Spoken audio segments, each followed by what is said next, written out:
Travelers on the Omnibus occasionally touches on mature subject matter with mature language. As such, the audience discretion is advised.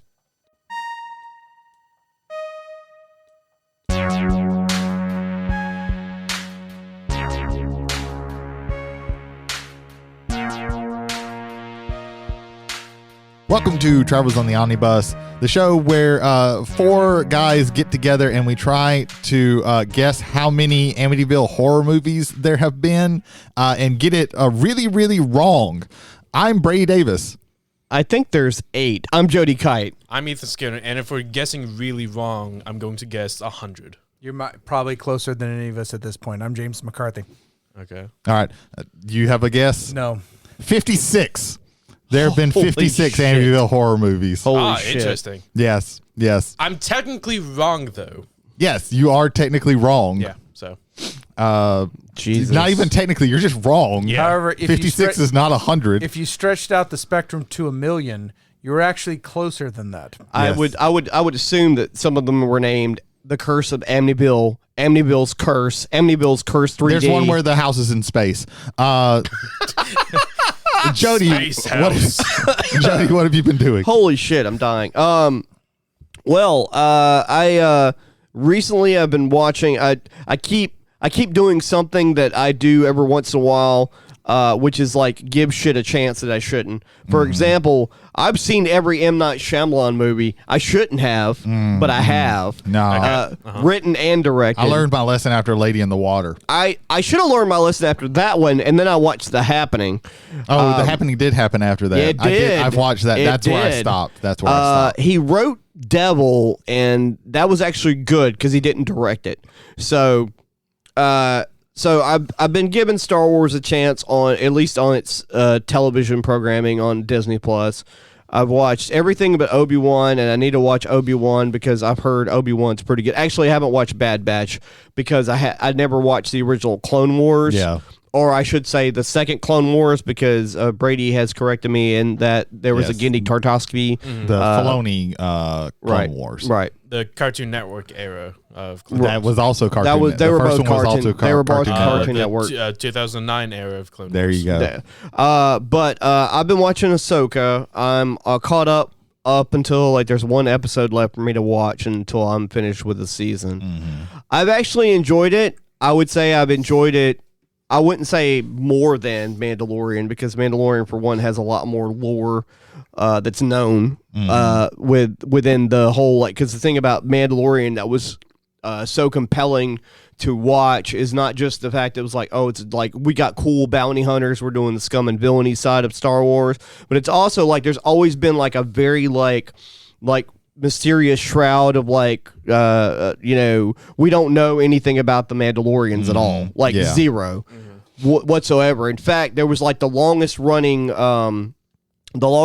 thing in canon, not canon, was that Boba Fett was never a Mandalorian, that he stole his armor from a Mandalorian. That being said, so I watched Ahsoka, and I would say that I've enjoyed it on some of the same levels as The Mandalorian. It's better than the Book of Boba Fett with it taking out the intertwining that they've done with The Mandalorian as well, because they did that, and then spoilers. I mean, I hate Skywalker Legacy past like the original 3 movies. Like I really I can't stand it, and they keep doing that, and they do a callback. Like, look, I'm gonna tell you a spoiler right now. Okay. For Ahsoka. I'm fine with that. There's a scene so Ahsoka is like fighting a guy. I can't remember the dude's name. He's not a quote unquote Jedi, but he has an apprentice. He works for the Empire or whatnot, but he's more of like a right hand man kind of thing, and not a Sith Lord or anything like that. But anyway, yeah, they figured out with the Filoni stuff how to get all of these Sith but not Sith guys. Right. So they've had like through the season they've had several fights. By several I mean 2.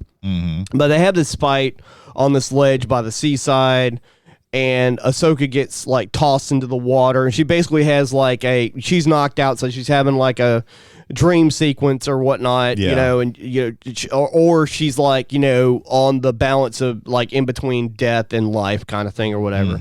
Like she's presented with the choice of either embrace the light or come back. Well, she's walking in like basically what looks like, you know, the afterlife of what it would look like if you were like walking on like a cosmic bridge in the galaxy or whatever. Yeah. And guess who shows up?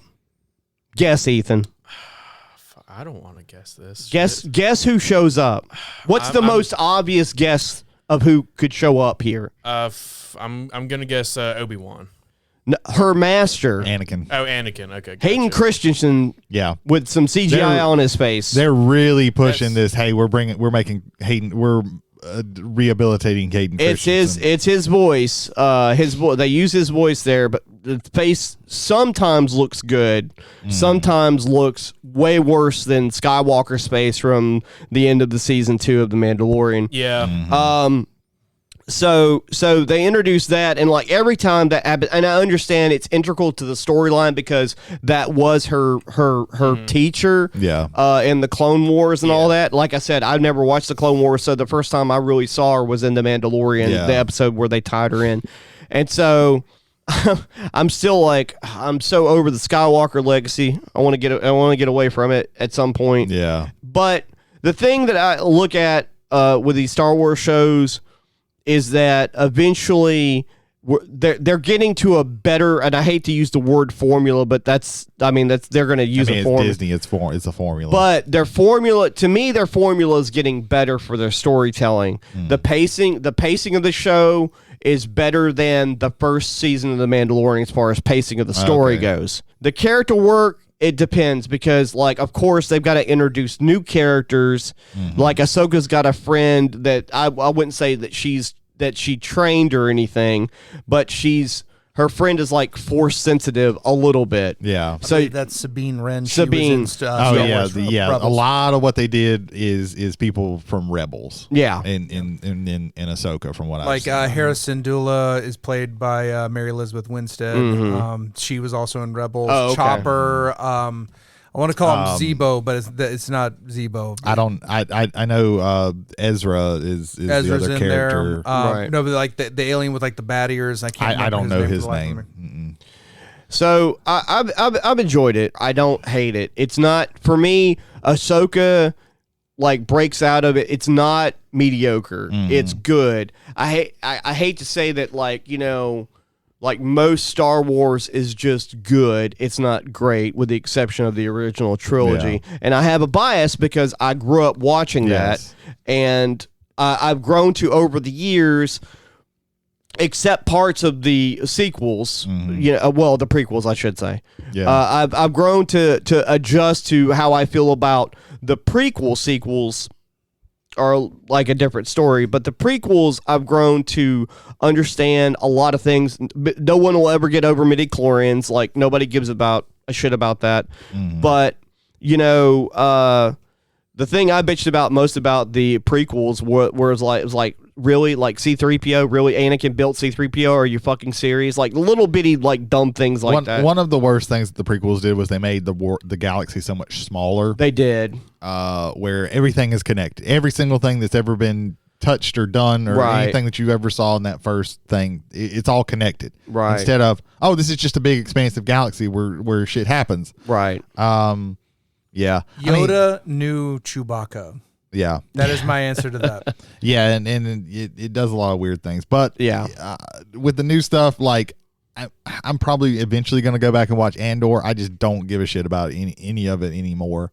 I'm kind of with it the same way I am about Marvel, and I just don't care anymore. Yeah, I like Loki because I like Tom Hiddleston. Like, his acting is great, and the acting by some of the other people in that series is also pretty good, and the story is different. It's still different than anything that they've been doing recently. Yeah. So it has a feel of, it's not on the comedic genius of Guardians by any stretch of the imagination, or any of the camaraderie of that, but it's trying to do that, and it works sometimes. Oh, okay. So, you know, that's where, like, outside of WandaVision and Loki, ever since Endgame, I haven't cared about Marvel at all.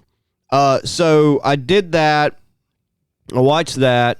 And and I've stumbled across a game I had downloaded a while back, and I didn't know it was a Souls-like game, and that's Codevein. I've heard of this. Yeah, That game sounds very familiar. And so I think I almost got that game. And so I remember like I got it on sale like a year or so ago, and it was like $10. It was on sale during I think last winter, and I started playing it the other day, and I started getting into it until I got like about halfway into the first chapter. I was like really digging how everything was going. I was learning how to like level up my abilities and my character, because you can switch. You have like 3 main classes that you switch between, and you can do it at any point. But the thing is, like, in order to switch your class from like fighter to ranger or whatever they call it to sorcerer, you have to bring up a screen, and it's in real time when you do that. So you can't really do that when you're up against an enemy. You have to back away from it, and then go through all that. That's one thing I wish they would have changed. But I get to like not even a boss. I get to an enemy, and the enemy just like slaps the shit out of me, and I'm like, fuck. And so I start rolling. I'm like, all right, this is okay. I know how this works, rolling, ducking, jumping backwards. I've been here before. I've played this game before, and I didn't like it, but I actually like this game. And I think some of it is aesthetics, because it's very like anime looking, but not like pretty over the top. Like, it's not colorful like Genshin Impact or anything like that. It's still really dark. Reminds me of a lot of like PS3 era games as far as like the way the game looks and the way the game plays, and Xbox 360 era as well. And there's a lot of customization on how your character looks, which is also a plus for me. I'm a big create a character kind of guy.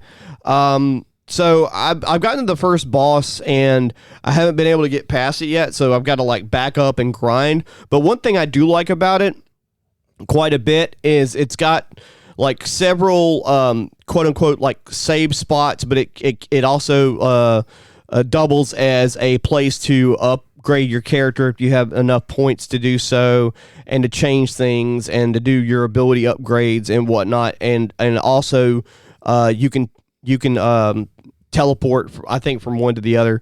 But the thing is once you use one of those, all of the enemies respawn. Oh, okay. So that's the take and give for it, which might be a good thing, depending on if you're trying to like, because the thing is like it's like some of the other games where enemies level with you. In most of these areas, even the randomly generated ones level with you, to where you can never just walk in and just kill everything without any problem whatsoever. So you can still grind, but it's still going to be a challenge to do so. But I've been digging it so far. It's been all right. Have you guys heard of that game? I've heard of it, and I there was a moment there when it first came out, I think, that I was like, I think I kind of want to get this game, and I just didn't.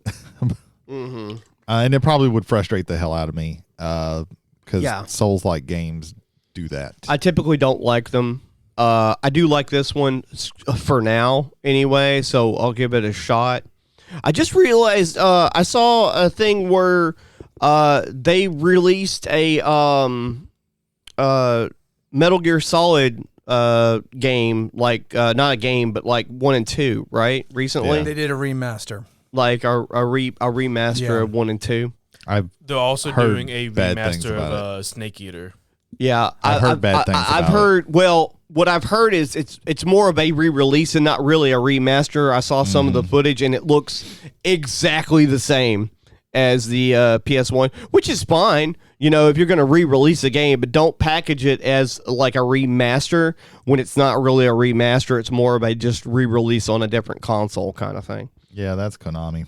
That is Konami. Give us money. Yep. All right. That's me. So I think I'm going to go next. So I watched an old movie and watched a new movie. The old movie that I rewatched, I usually try and watch, I don't know, for some reason I didn't this year, but I usually try and watch some horror movies on Halloween. I just didn't feel like it yesterday.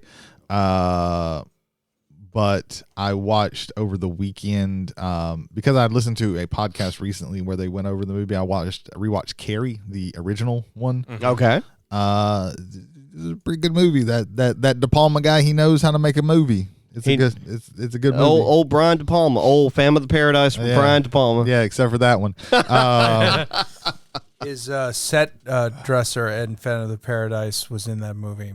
Okay. Sissy Spacek. Oh yeah, that's right. Yeah, Yeah. Academy Award winning Sissy Spacek. Yeah, man, this is a depressing ass movie.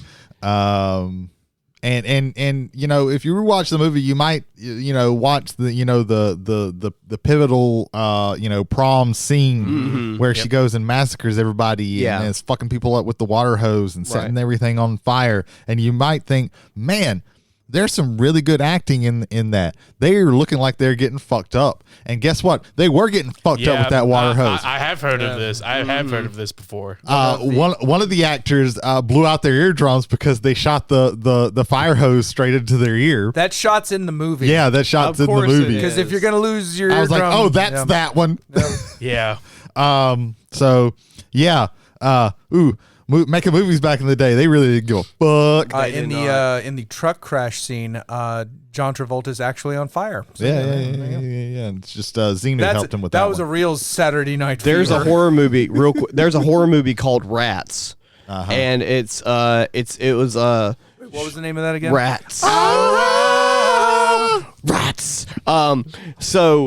It was shot in like 81 or 82 or whatever, and it's Italian production that they shot in Spain. And of course, not only was this done in not America, but it was also done in a time period where people didn't give a shit about animals. Yeah. And so there's scenes in that movie where like people are in these tunnels or whatever, and rats are being it's a post-apocalyptic movie where rats take over, and rats are being dumped on them. Yes. From 10, 20 feet. Or whatever. Yeah, that's not surprising. So the rats are dying. In the while this movie's getting made, rats are dying.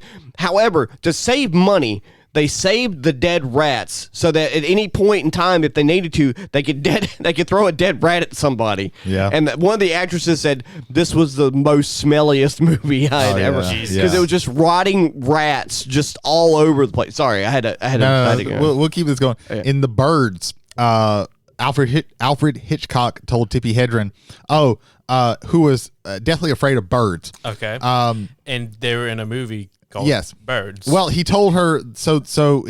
Have you ever watched The Birds? No. Okay. Well, there's this scene at the very end where Tippi Hedren, her character gets just annihilated. She goes to this attic and it's filled with birds and they just fuck her up. And Alfred Hitchcock was like, "Don't worry. Those birds are going to be robotic." I'm guessing that was a lie. Yeah. It was very much a lie because what they did was they tied birds to her and then threw birds at her. Oh. Yeah. Man. Fuck. Yeah, they realism. They fucked her up. Yeah. As an addendum, that the birds in the scene were told that Tippi Hedren wouldn't be in there. Yeah. Because they were afraid of Tippi Hedren. Yeah. It was really weird. It was a great coincidence with that. Yes. So yeah, I watched that. Good movie. If you haven't watched Carrie, It's fucking amazing. Watch that. And then I watched a new movie that came out very recently, and then I saw that it was on Hulu, called Cobweb. I've heard of this. It is a pretty good movie. It stars some creepy ass looking kid, and then Lizzie Kaplan, and then the guy who plays Homelander, Anthony Starr, I believe. He's really playing an Anthony Starr character in that. So it's about this kid who is kind of a weird, lonely kid. He gets bullied in class, and then he comes home and his parents are really weird. They're really strict. They won't let him go out on Halloween. This takes place like a week before Halloween starting. The mother is like really, really tightly controlling about him. The dad has this weird, quiet anger about him. And then one night he hears scratching in his walls. And he investigates that, and his parents don't believe him, and they're continuing to act weird, and he's doing weird things. and he starts hearing voices from the wall that start telling him things, and then it escalates from there. Oh, okay. I don't want to spoil anything else about this. It's a pretty good movie. I think it's significantly it's creepy. It's very well acted. This falls under the category of like horror movies that intrigue me, because not a lot of, I'm not all too big into horror movies, but when I saw like the trailers for the Invisible Man movie, the remake, I was really excited for this. Oh, yeah. I saw things about this, and it made me interested in watching it. Have you ever seen the movie Bad Ronald? No. Do you know? Do you know about That sounds familiar. Bad Ronald is a movie in which this dude, he's like, I don't know, like 12 to 14. Oh no, I've never heard of this. His over controlling mother like dies, and instead of the normal things that would happen after that, he decides to hide in the walls of the house, because the walls of the house have like hollow spots or whatever. And so like it's really fucking weird. It's like people under the stairs, but just one dude like hiding in the walls, watching the new family, just being fucking weird and creepy and shit. Yeah, it's a pretty good movie. I would say check it out. Cobwebs. It's on Hulu. Cobweb. It's on Hulu. It's pretty solid. It's not like terrifying, and it's not like the best movie I've ever Unsettling, seen. would you say? There are parts that are unsettling. I like unsettling. It's like a thriller horror. Sort of, kind of, yeah. It does get it's a horror, right? But it also plays with your expectations. I will say that. What's the out of 10? How many jump scares would you say? There's not really any jump scares. I love a horror movie with no jump scares. There's some things that you might consider jump scares, but it's not like heavy on. There might be one or two, right? That you might consider it, but I didn't feel like it was too much of a right. Like it didn't annoy me. Like Midsummer's got like maybe one in the whole movie of that. Oh yeah, yeah. It's the showing the sister. That's Hereditary has one of the best jump scares. Oh yeah, of all time. Oh yeah. I would say jump scare or just startled. That I count it's that a as thin a jump line. scare. It's a thin line. Yeah. You can take that either way. I was just like I was in a theater and I was like, oh shit. Yeah, like everything's going okay, and then all of a sudden, oh. Well, I mean, things weren't going really okay. I mean, there was some breathing going. But you thought you knew how things were going, and then you were very, very, very wrong. I'm having an allergic reaction. Let me stick my head out the window and breathe a little bit. Yeah. Oh, there's a deer carcass. And then, Let me swerve. and then you watch the movie a second time and notice that the symbols on the fucking the pole. Yeah. Watch Hereditary. Yeah. Hereditary is good. Yeah. Look for symbols and shit. You'll see all kinds of like Chekhov's guns and stuff. And then just for kind of no reason, I reread Sin City, all of the entire run of that. The Frank Miller comic, probably absolutely definitely the last good thing that Frank Miller's ever done. And even then it's you can start to see the seams coming out. But yeah, Sin City, I mean, that shit's good. It's got some interesting characters. It's about as hard-boiled noir as you can possibly get, and it's got a very striking art style. Right. Movie's pretty good. If you ever the second one is hot ass garbage. Yeah, the second one like came out like 8 years after the first one, direct to DVD or something. I think it was closer. No, to it was 10. in the theaters. Was it the second one? I saw it in the theaters. Oh my god! And it was very bad. It looked terrible. Somehow one of the better stories in that in the entire run of Sin City, and they fucked it out all up. Of course they did. And then they added like 2 or 3 other stories that didn't need to be that were just new. And past this, Frank Miller can't write a comic to save his life that's actually good. Right. See Holy Terror, don't. But yeah, since it's good, some things don't hold up as well in that, but it's not quite as bad as I remember as I thought it was. Still the problem that Frank Miller is very, very misogynistic. But yeah, it's good. It's good shit. So So that's what I've been doing. Ethan, what have you been doing? I've been on a movie kick recently. Okay. Oh. So I watched a couple movies. First one I watched was me and Bianca. We managed to get a Disney Plus account. Nice. And so I watched Black Panther. Black Panther: Wakanda Forever. Yeah. It's a very good movie. Very, very much enjoyed it. I was like the first half of it, all the way up until spoilers for those that haven't seen this movie yet. Up until the point where Shuri gets the powers and the title of Black Panther. I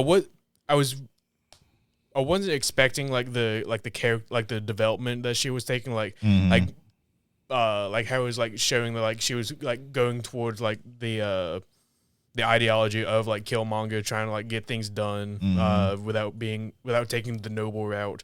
But then it goes to the end of the fight with Namor, when she actually sees her mom. She remembers what her brother stood for, and then it kind of reeled me back in it. But very solid movie. Well, also like the first half of that movie, to me personally, because I know a lot of us were like really sad, much like the family and friends of my brain just shut off. Chadwick Boseman. Yeah, Chadwick Boseman. Some would say exactly like them. We know exactly what they were going through. Well, to me, it felt like the movie was kind of like not pandering, but basically like understanding the people that made the movie, understanding that the beginning of that movie is sort of like you're going from the end of something to the beginning of something else, with like really like a lot of heavy shit happening. And so it felt like that you were going through the creative process of the movie, a mourning process that you would like, with loss and moving on and things like that. It's not only showing how the characters are like mourning the death of T'Challa, but also the actors. Yeah, there was there was definitely a meta aspect with there was some meta stuff going on there. I think the movie would have been probably close to perfect if they just wouldn't have like overstuffed it with stuff. Like it did seem like it was the Ironheart stuff, the Riri Williams stuff. They didn't. It didn't need that. Like right. I didn't hate her character, but it wasn't necessary. But everything else about the movie, I fucking loved. I loved it. I very much enjoyed everything they did with Namor. I like when they do stuff like that. Yeah, that was the way. Like, okay, we have this character. How can we make him? How can we change it just a little bit and make it kind of? Because he was just like originally Namor was just like again, because like Marvel and DC both were really bad about making quote unquote generic bad guys. Yeah. And when he first showed up, he was kind of a generic bad guy, just some dude from Atlantis. Yeah. I don't like people messing with my waters. Kind of guy. Yeah. And they evolved the character over time, and I like what they did in the movie. Back in the day, Namor had two qualities. He was an asshole, and he wanted to fuck Sue Storm. He definitely was an asshole, and that was the two things that you knew about Namor. Yep. And they added more to his character and made him way more interesting. They did over a long period of time. Yeah. See, Black Panther: Wakanda Forever. Enjoyed the movie. That was the first of 3 movies. Oh, okay. All right. Second movie, me and B, we finally watched Spider-Man Across the Spider-Verse. That's actually on Netflix right now. Oh wow. Is it? Yes. And here I am renting it off of YouTube for like 2 days. It just dropped on Netflix. If only I waited a couple. Because it's a Sony Marvel movie, and sometimes those are on Netflix. I bought the Blu-ray as soon as it came out. Well, I mean, I don't blame you for that. I very much enjoyed it. Oh yeah, it was fucking great. It was phenomenal. Jay, have you seen yet? Have not. Do not care about spoilers. Okay. I like watching that movie. Like any other like superhero movie, they introduce a character like, oh yeah, that's kind of funny and quirky or whatever. Yeah. And it's like a little bit later on, you're like, that's kind of funny. Why is that character still doing stuff? Yeah. And then all of a sudden you're like, oh, I see what's happening now. Yeah. And so that was I liked what they did there. I thought that was really cool. Yeah. phenomenal movie. I very much loved like the clashing of like different art styles. Like, Oh yeah, that was one of the coolest things. They took it to another. They took it to a completely new level. Like you have the Renaissance Vulture in the Spider Gwen's universe, with also Miguel O'Hara's Spider-Man clashing. Well, just through. with like in Spider-Gwen's universe, there's like this watercolor, it's all pastel washed out kind of look. Yeah. And then you've got fucking Spider-Punk where it looks okay. This is a fucking he's straight out of a punk zine. Like yeah. I like his art style was like one of my favorites out of all of them. I love his character. Cool. Like just also like his character a lot. Just going back and like just noticing all the little things that they did with him. It's like, oh, this is great. They get this character. It was well written. Yeah. Like everything about it, and also with the movie just connecting every single aspect of just the Spider-Man character. There's one line, and it's spoiler, not spoiler. There's one line where she and Miles are having a conversation, and she goes, "Miles, I have to tell you something. Every universe I've been in, there's a Gwen Stacy and a Spider-Man, and it never ends well for Gwen Stacy." Yeah. And I was like, ooh, that hits hard. Yeah. But just the sequence early where they take off, where Gwen and Miles take off, and they're just swinging through the city. Like there's so many like little. I could watch probably 30 minutes of them doing that. Oh yeah, just because there's all these little like the motion and everything is so beautiful. Yeah, and then you have all the little like.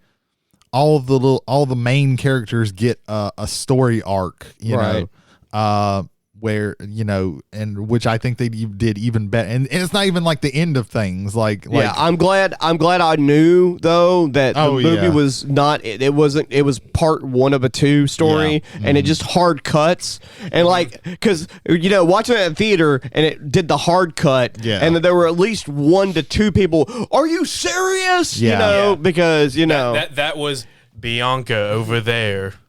Bianca wasn't happy about that. When it showed up the to be continued part, she was like, that makes no sense. I'm gonna make my own ending.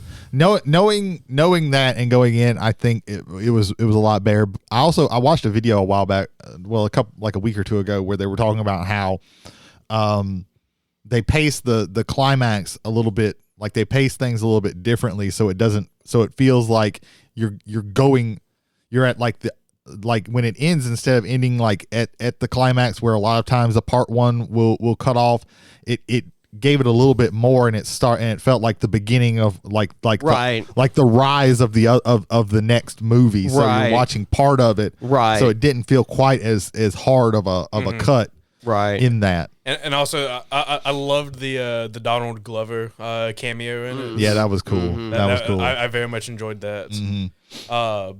And I am a firm believer that like Spider-Man 2099 is like my all-time favorite Spider-Man. Yeah, that's 2099 is cool. The way they portray him as like the Spider-Man that's trying to do good but is doing it in like a very like dictator-ish way. Yeah. Right. And his character is a little different than he was in the original 2099 comic book. He wasn't exactly like, he was more of a Peter Parker kind of character. Yeah. He didn't do the one-liners as much. He was a little bit more serious. Yeah. But then again, most of the 2099 universe was a little bit more serious. And he even depending. And the way that like the actions that he did kind of like changed the way that he's supposed to be, because he said that he went to a different universe, tried to take over the other Peter Parker, the other Spider-Man. By them introducing 2099, I'm hoping that we'll get something of 2099 later. Not necessarily Spider-Man, but something of that universe. But what else did you watch, man? I watched the new Five Nights at Freddy's movie. Oh, okay. All right. I have to fight every fiber of my being to not refer to that movie as Freddy got fingered. I have to fight every it's like, oh, you saw Freddy got fingered. No, you did not. That's the no, that's the Tom Green Absurdist classic. Five Nights That movie at came- Fingers. Man, That movie came out the same Fingered- time. You and Finger I Freddy, have 5 nights you ago. and I have very different definitions of the word classic. That movie came out the same time around as Monkey Bone, and I can't stand either one of those. I will watch Monkey Bone any day over Freddy Got Fingered. Freddy Got Fingered. They're both pretty bad. I don't even know what y'all are even talking That about big right now. And bask. I'm going to Bask in your I'm going ignorance. to enjoy Bask in it. this blissfully. I'm going to find my ignorant DVD time. copy of Freddy Got Fingered. I've got a DVD copy Hey, of Monkey Bone. At least Monkey Bone had what's her name? Fuck. Yes. Fuck. That's my favorite Rose character. McGowan dressed up as a cat. That is true. So That there is is true. that. Freddy Got Fingered definitely doesn't have that. No. So Well, I Continue on. don't tell us I about don't Five Nights I at don't believe Freddy's. Freddy got fingered in this one, so I don't I hope not. I don't think I remember seeing that scene. So for the But- scoreboard, Uh-huh. Freddy Got Fingered 1. 5 Nights at Freddy's 0. As far as If you're- Freddy getting What about fingered. Monkey if you are Bone. scoring Freddy's getting fingered, yes, Yes. that is All right. technically in Freddy Got Fingered it's 0-0 because Freddy It didn't get didn't fingered. really happen. Yeah, right? he never got fingered. That one child gets beaten the fuck up though. I just remember him jerking off an elephant. yeah. Okay. It's Tom Green. Okay, gotcha. Cool. Tom Green, So- ladies and gentlemen. Tom So Green. Five Nights at Freddy's, the Yeah. movie. Yeah. Yes. It was an alright movie. Like there wasn't really much special about it. Tom Green was at once married to Drew Barrymore. Why do you keep talking about Tom Green? Well, this is the most anybody has talked about Tom Green in like 20 years. and Tom Green still has like an internet show. Tom Green divorced Drew Barrymore. Continue on. Okay, gotcha. Cool. when cool. when he's in the restaurant and like he's looking at the cameras. Damn, why are we, nobody has talked about does he at any point, Josh Hutchinson, who's in Five Nights at Freddy's, Yeah. does he go, "This is a fancy restaurant," and he's like, "Yes, I'm giving I don't lines from believe Freddy so. Got Fingered." Okay, well then. Damn. Continue. Then we can confirm now that these are two very distinct Jesus movies. I'm Christ. pretty positive that there are two distinctly Please different movies. hurry Why up and am I just tell still us. confusing them? Finger Nights at Five Freddy's. The movie was all right. I wouldn't say that this has a lot of special things going on. No. Don't put those down. No. Look at my hooves. My hooves. It did like a couple like 180 turns because watching it, I'm like, okay, I see where this is going. Wait, now they're dancing with the animatronics. Wait, now the animatronics are trying to hurt them. Wait, where is this going? And then Matthew Lillard just like pops up. Matthew Lillard's in that. Okay. Yeah, There might be some bright spot in this movie that I have to go watch with my children. because I did I play the games and I understand like the story around around it. I'd say that Matthew Lillard played his role very, very, very nice. Okay. And so All right. if there was one shining aspect of it, it is him. Okay, that's good. I eventually have to go watch this with my kids. Maybe they keep being shitty kids and not wanting to come see me, so maybe I can just keep putting this off. It's like a balance to where it's like, oh, I don't get to see my kids, but I also don't have to go watch Five Nights at Freddy's. Put your kids on blast. What the fuck? They're not gonna listen to this shit. Hold up. Do you need to discuss things? No. No. But yeah, it's like a balancing act, you know. I don't get to see my kids, which is bad, but I don't have to go watch Five Nights at Freddy's, which is very good. My kids don't visit me, but I don't watch the You got to Five look Nights at movie. hey, when you have kids, you got to look on the bright side of some things sometimes. even. That's okay, sure. I Yeah, guess. you would understand if you watched the Napoleon trailer. that's a pair. Ooh. I really want to watch that. I do, but some of the acting in just the trailer, I'm like, ooh. I think it's going to be the horniest Napoleon ever. My God, Joaquin Phoenix is Napoleon. Yeah. It's ice. How did you not notice that? You army. What the fuck? We're in France. That's a line that's said. That's a line that's said in the trailer. Jesus. Yeah. by Napoleon. I'm looking forward to the dear 8-hour cut of that. Oh, my I don't think that's exaggerating too much. Oh, my. We recommend Finger Bear for 5 nights Fred Time, starring Tom Green. Jesus and Christ! You apparently just keep Joaquin putting like Phoenix. shit together that I can't want. I think that I can't want something less, and then you do And that. then I do even more. Yeah. The last thing that I would talk about is that the Popeyes restaurant franchise is now on my shit list. Okay. The whole franchise, The not just whole one location. The whole franchise. franchise. I'm Alright, that's a interested. bold I'm statement. interested. So- Hold on real quick. Sponsor read. Popeyes chicken. Love that chicken from Popeye. All right, continue, Love that. Ethan. So a few weeks ago, me and B, we get dinner from Popeyes, and I like a large meal. I like a large amount of fries with my sandwich or Yes. whatever. and whatnot. Sure. Okay. And she tells me, okay, so if we want a large, it's an additional like $2 to $3 upcharge. Yeah. for it, Yeah. okay? Do you know why? I didn't know at the time. Oh, okay. Okay. I didn't know at the He time. thought he was just gonna get a bag of fries. and then I'm like, you got a oh, box of fries. Sure. I get a large drink and large fries. Cool. Yeah. I was expecting like the McDonald's like large Yeah. stand No. up container. It is like a solid like The box that a 10-inch by 12-inch the box. The box that a fucking Yeah. 6-piece comes in Yeah. is the box It's you get filled filled with fries. with a lot of fries. Yeah. What's the problem? The problem. Yeah, Popeyes is- either does hang on. less than than not Normal. enough to Yeah.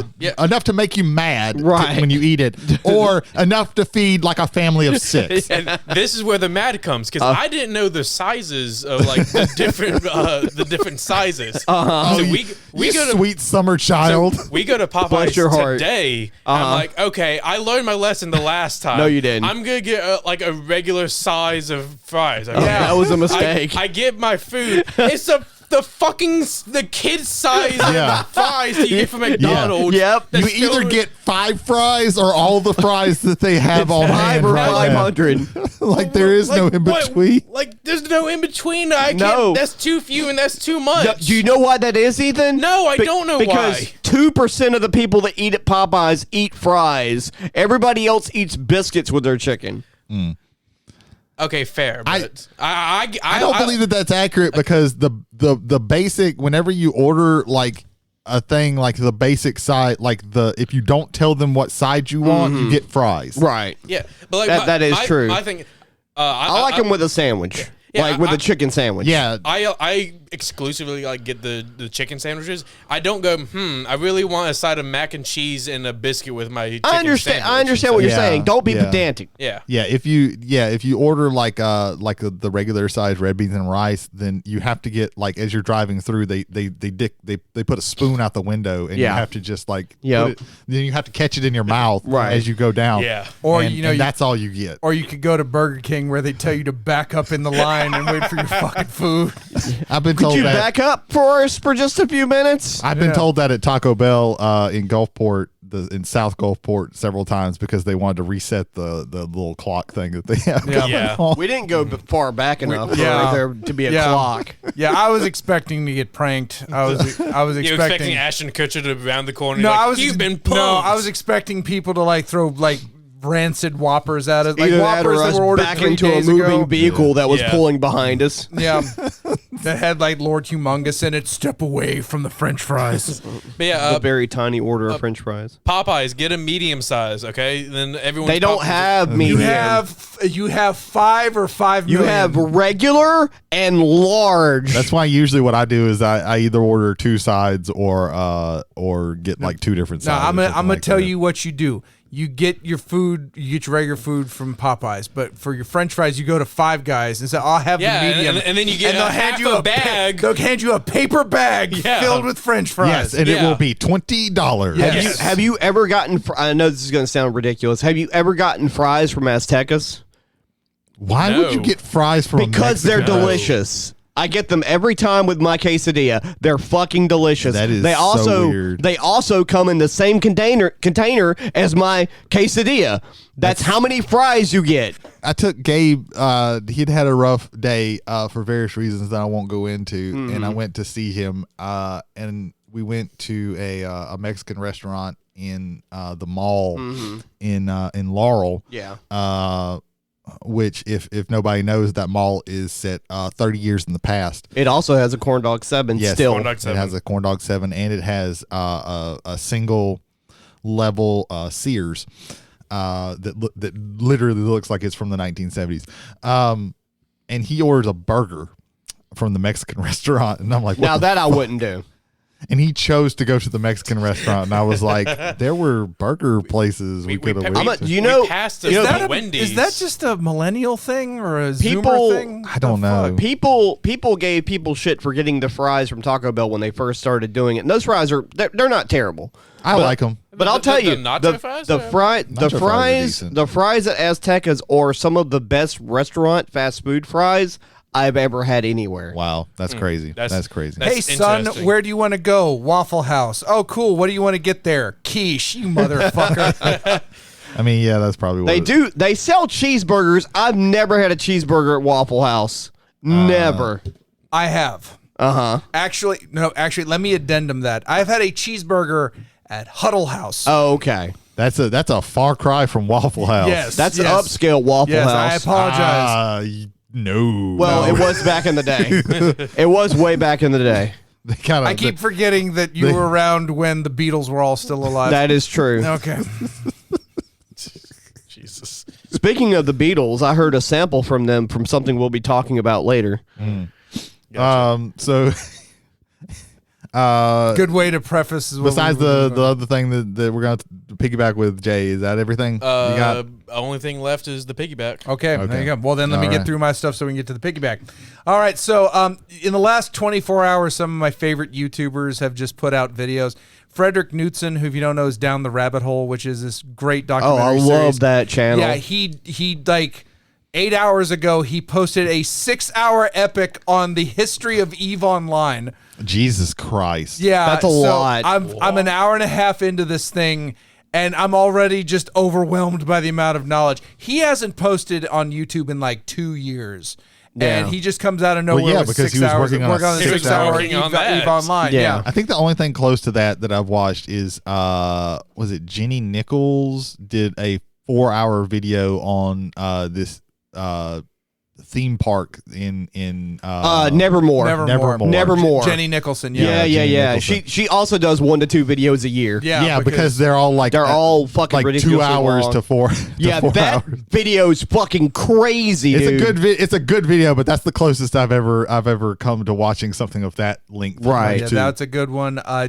Emperor Lemon, aka Emp Emp Lemon. Lemon. He just came out with a video on the kind of the history and the ghost of the 1972 Dolphins, the last and only undefeated team, I believe, in NFL history, at least during the Super Bowl era. I'm sorry. His choices for his topics are way like different every time. Like Yes, he goes like, all over the place. He's got a really good video on New Coke that I highly recommend to anybody. He actually talks about like the motif of a lot of his stuff is the downward spiral and the notion of the downward spiral, and his video about his own channel and how the kind of like trials and travails to get to 1 million followers. That was a really good video too. This isn't a YouTube, but I guess you could say something that you could listen to. I've listened to about half of it. That is a chaser. You would say to our last episode is Behind the Bastards did a more historical look about Dracula. And okay. Vlad Dracula and how he became like the Dracula that we. The mythology and all Gotcha. that. So far, he starts with like a more historical thing, talking about Vlad Dracula, and then now he's transitioning into talking more about like how that real person became this thing. Right.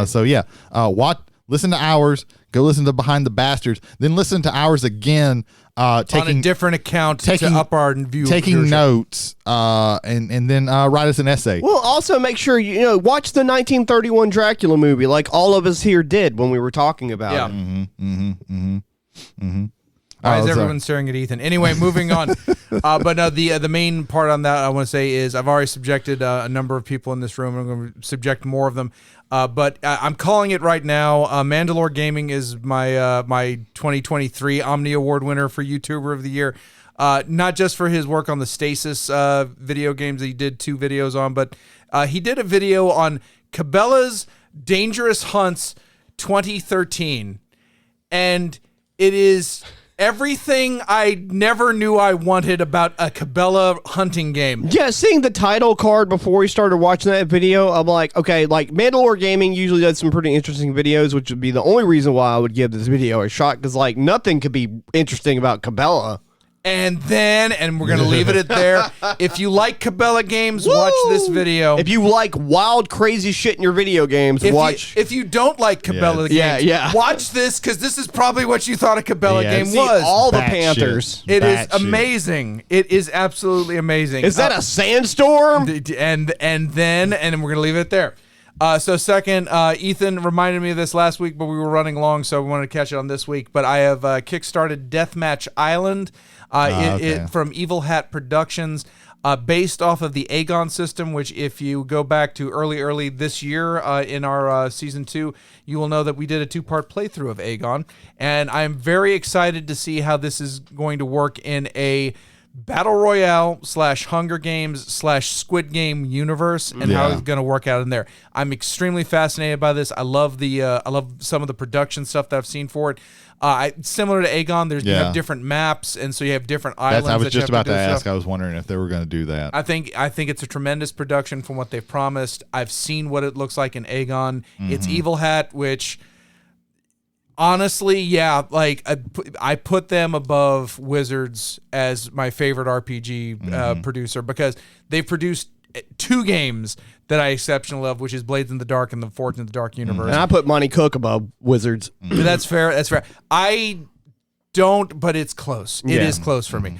But and just the production value that you get there. You get a lot for, like, I think I backed at like 95. Yeah. And I feel like I'm getting like at least $150 worth of actual value product. Yeah. That's in my opinion. But yeah, if you like that, check it out. Don't just go off of my opinion on that. But Deathmatch Island is still on backer kit until mid-November 2023. If you see it in stores, again, like everything I've seen about it so far, it ticks nearly every box that I'm digging about RPGs right now. So yeah, absolutely go with that. Let's see. So yeah, the only thing we're going to talk about, and if you hear me say cut here, it's because we may be going into a rest stop, but we will see. Later in the week, or perhaps already up if you're catching this weeks, months, or years down the line. But it's going to be our experiences from the BST for BST, the Brain Surgery Tournament for Brandon Scott Tanner, which is a wonderful charity event that happened in Goshen, Mississippi at MacNarb Gaming on October 28th, 2023. There's also going to be some horror-themed elements, namely a costume contest that was emceed by me. And a wonderful game of Blood on the Clock Tower. But that is going to be on the rest stop following this regular episode. Back to Brady.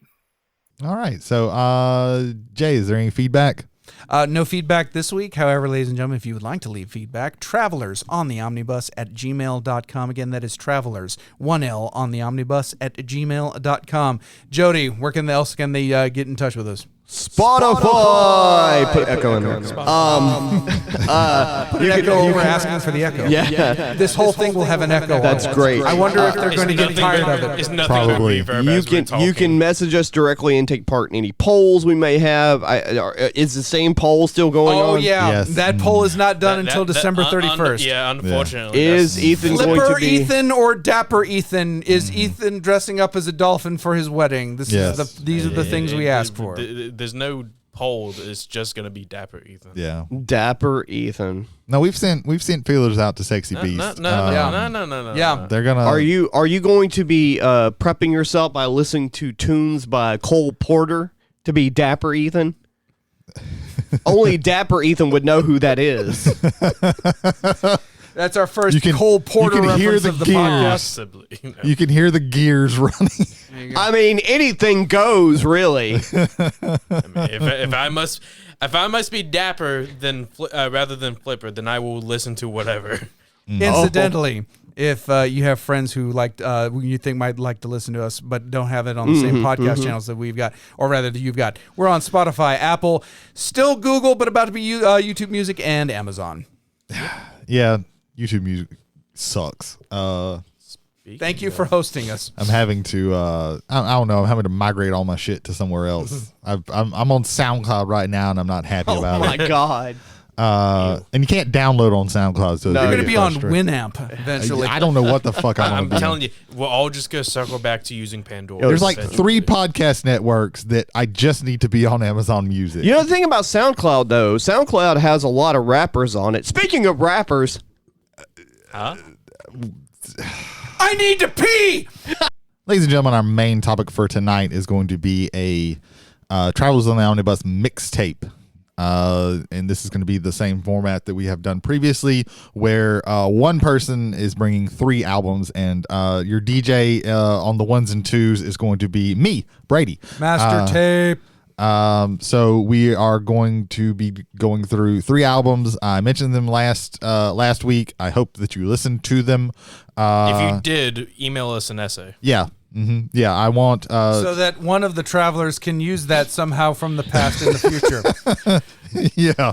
I guess we'll go ahead and side story. So We don't have to. We could have left I them in the wasn't going dark. to say anything until you brought it up. in the chat, like 2 days ago, Brady put in like a message where he wasn't going to be able to make Wednesday. However, he put next Wednesday, and I didn't see that part. So I thought we weren't going to record tonight. So I'd only listened to one of these albums. And so while we were watching wrestling, I had to pick up a pair of headphones and plug it into my phone and listen to the other 2. Yeah, he went, "Oh, I still have to listen to that album." And it was like 7:40, and I was like, "Jody, that's like a 50-minute album. Are you gonna have time?" And he looked at his phone and said, "I have 2 albums that I have to listen to." And then got his headphones. So one of us is going to be very fresh on a couple of these albums. So I want to drop bad information on some of these just to see if Jody picks it up. yeah, we're gonna spy. I'm probably not going to pick up on We're it. gonna spyfall Jody over here. So we're gonna start with Screaming Females, the album All at Once. This is an album from 2018. Screaming Females is an I guess alternative. I guess that's the best way to put it. They really, they kind of like have a lot of genre stuff in there, Yeah. but they're not really defined by any one genre. So just here at the outset, was the goal for alternative music in this one? Was that just like you wanted to pick like 3 alternative albums? No, or? these were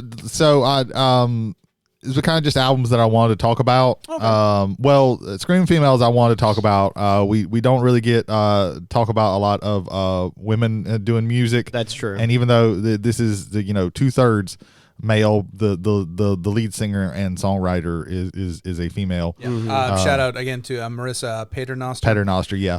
Also- she has vocals and guitar and keyboard. and keyboard, yeah. Mike Abbott is the bass, and then Jarrett Doherty is drums. It's a 3-piece.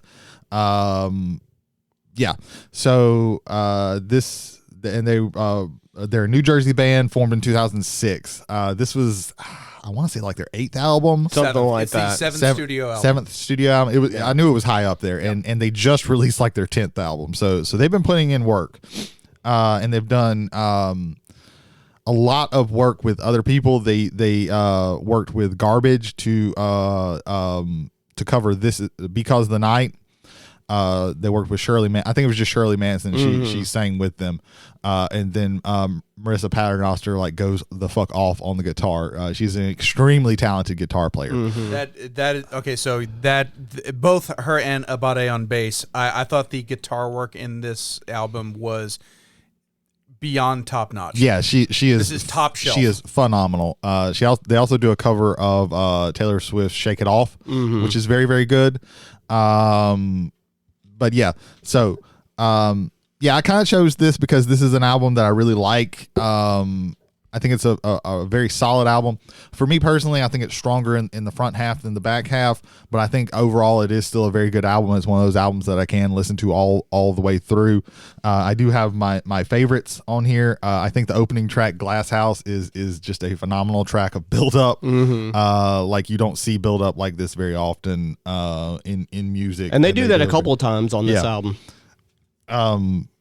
It starts off with where it's just very there's a pounding riff and then a line of lyric, and then there's a pounding riff, and then at the end is when it finally crashes and everything hits and it goes over the top. This was the song that I heard that made me like, okay, I want to listen to this album. I was listening to somebody apparently in 2018 they were doing their like top albums of the year, and as they were talking about this album, they played the Glass House, and I was like, okay, yeah, I need to listen to this song, and listen to this, this band. The first time I heard of Screaming Females, I actually found them on a now defunct channel. It used to be called the International Music Feed, and this is before they got signed. This is before they had an album out, and and they kind of like held up to the name Screaming Females back then because they were all about like. It was more in the hardcore aesthetic, and it wasn't quite as diverse as this album was as far as like what they were doing when they first started. Yeah, I haven't listened to a lot of their albums, but I do like them as a band. I've listened to their newest album, and I like it a lot. But yeah, Glass House, Black Moon, I'll Make You Sorry, all of these that whole like the first 4 run of songs I think are just phenomenal. Yeah, just re-listening to these, I'm like, God damn, these are fucking really good songs. They're just the guitar work, the way it all just comes together, and I think another thing that I guess is a pattern for me is I like people with not standard voices. I guess would be right. She has a voice. Marissa Paternoster has a voice that it takes a little while to get used to, I think. But once you do, I think you get like she's got a lot of like it's a weird voice, but it is distinctive. It's distinctive. Yeah, that's a good word for it. So I'm glad you kind of like bracketed it that way. So for Glass House, the first notes I have on that is Joan Jettish, Janis Joplin-ish. Okay, and the fact that she like when you mention distinctive voices, and when you think about music, particularly American female artists that sing. Janis is very distinct. Joan Jett's very distinct.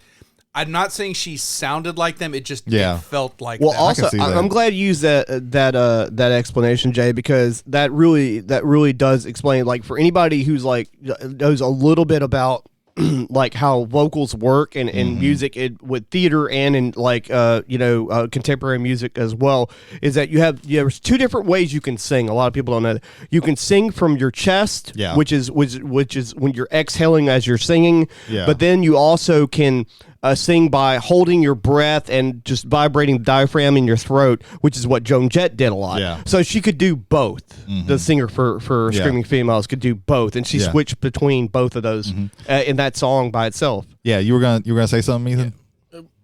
Like commenting on like how the singer sounds like going throughout the entire album. It's not a voice I can. It's not a voice I would like find myself listening to often. I mean, there are some songs in here that I don't mind. I'll Make You Sorry. Agnes Martin.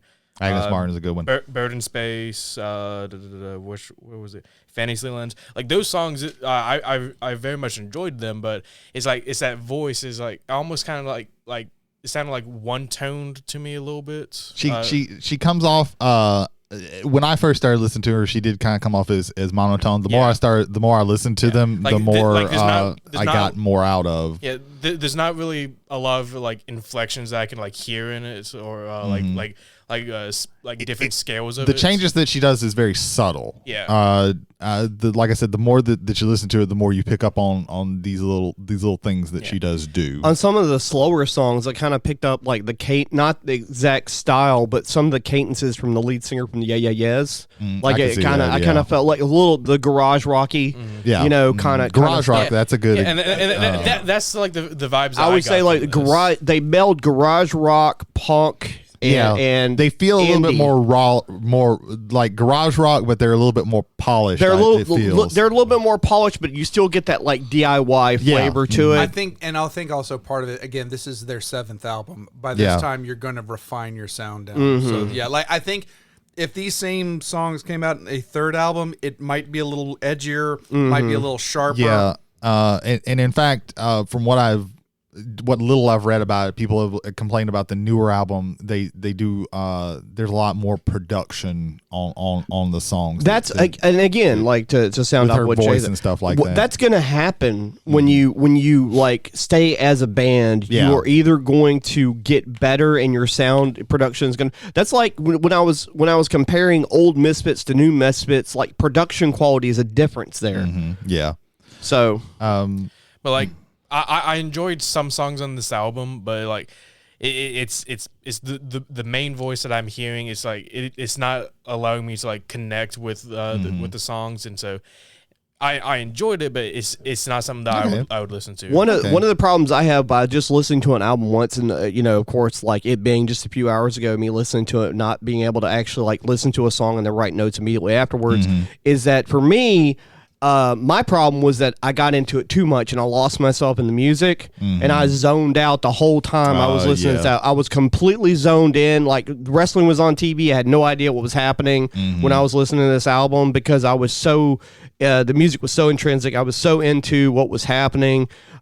This is definitely the kind of music that gets me because like I'm a punk and emo guy and DIY and all those like depending on the month.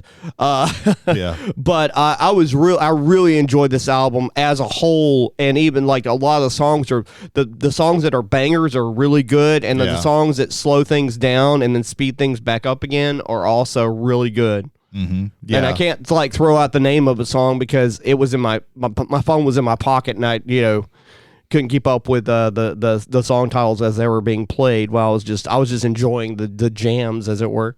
Yeah, like I said, I enjoyed this entire album. I think the first half is a lot stronger than the second half, but I think that it's still an incredible. Where do you draw the second half?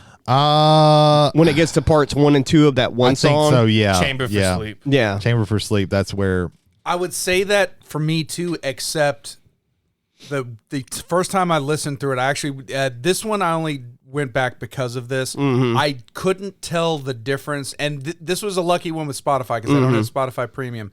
This was one of the ones where the commercial didn't cut the song. Right. I didn't know where one stopped and 2 picked up. It felt like one song because the first part is like 5 minutes and the second part is like 2 or 3. Like 2.5. Right. And it does feel like one whole song, and I don't know why they did 1 and 2 there on an album. Okay, so I have a theory. Yeah. This may be stupid, but here we go.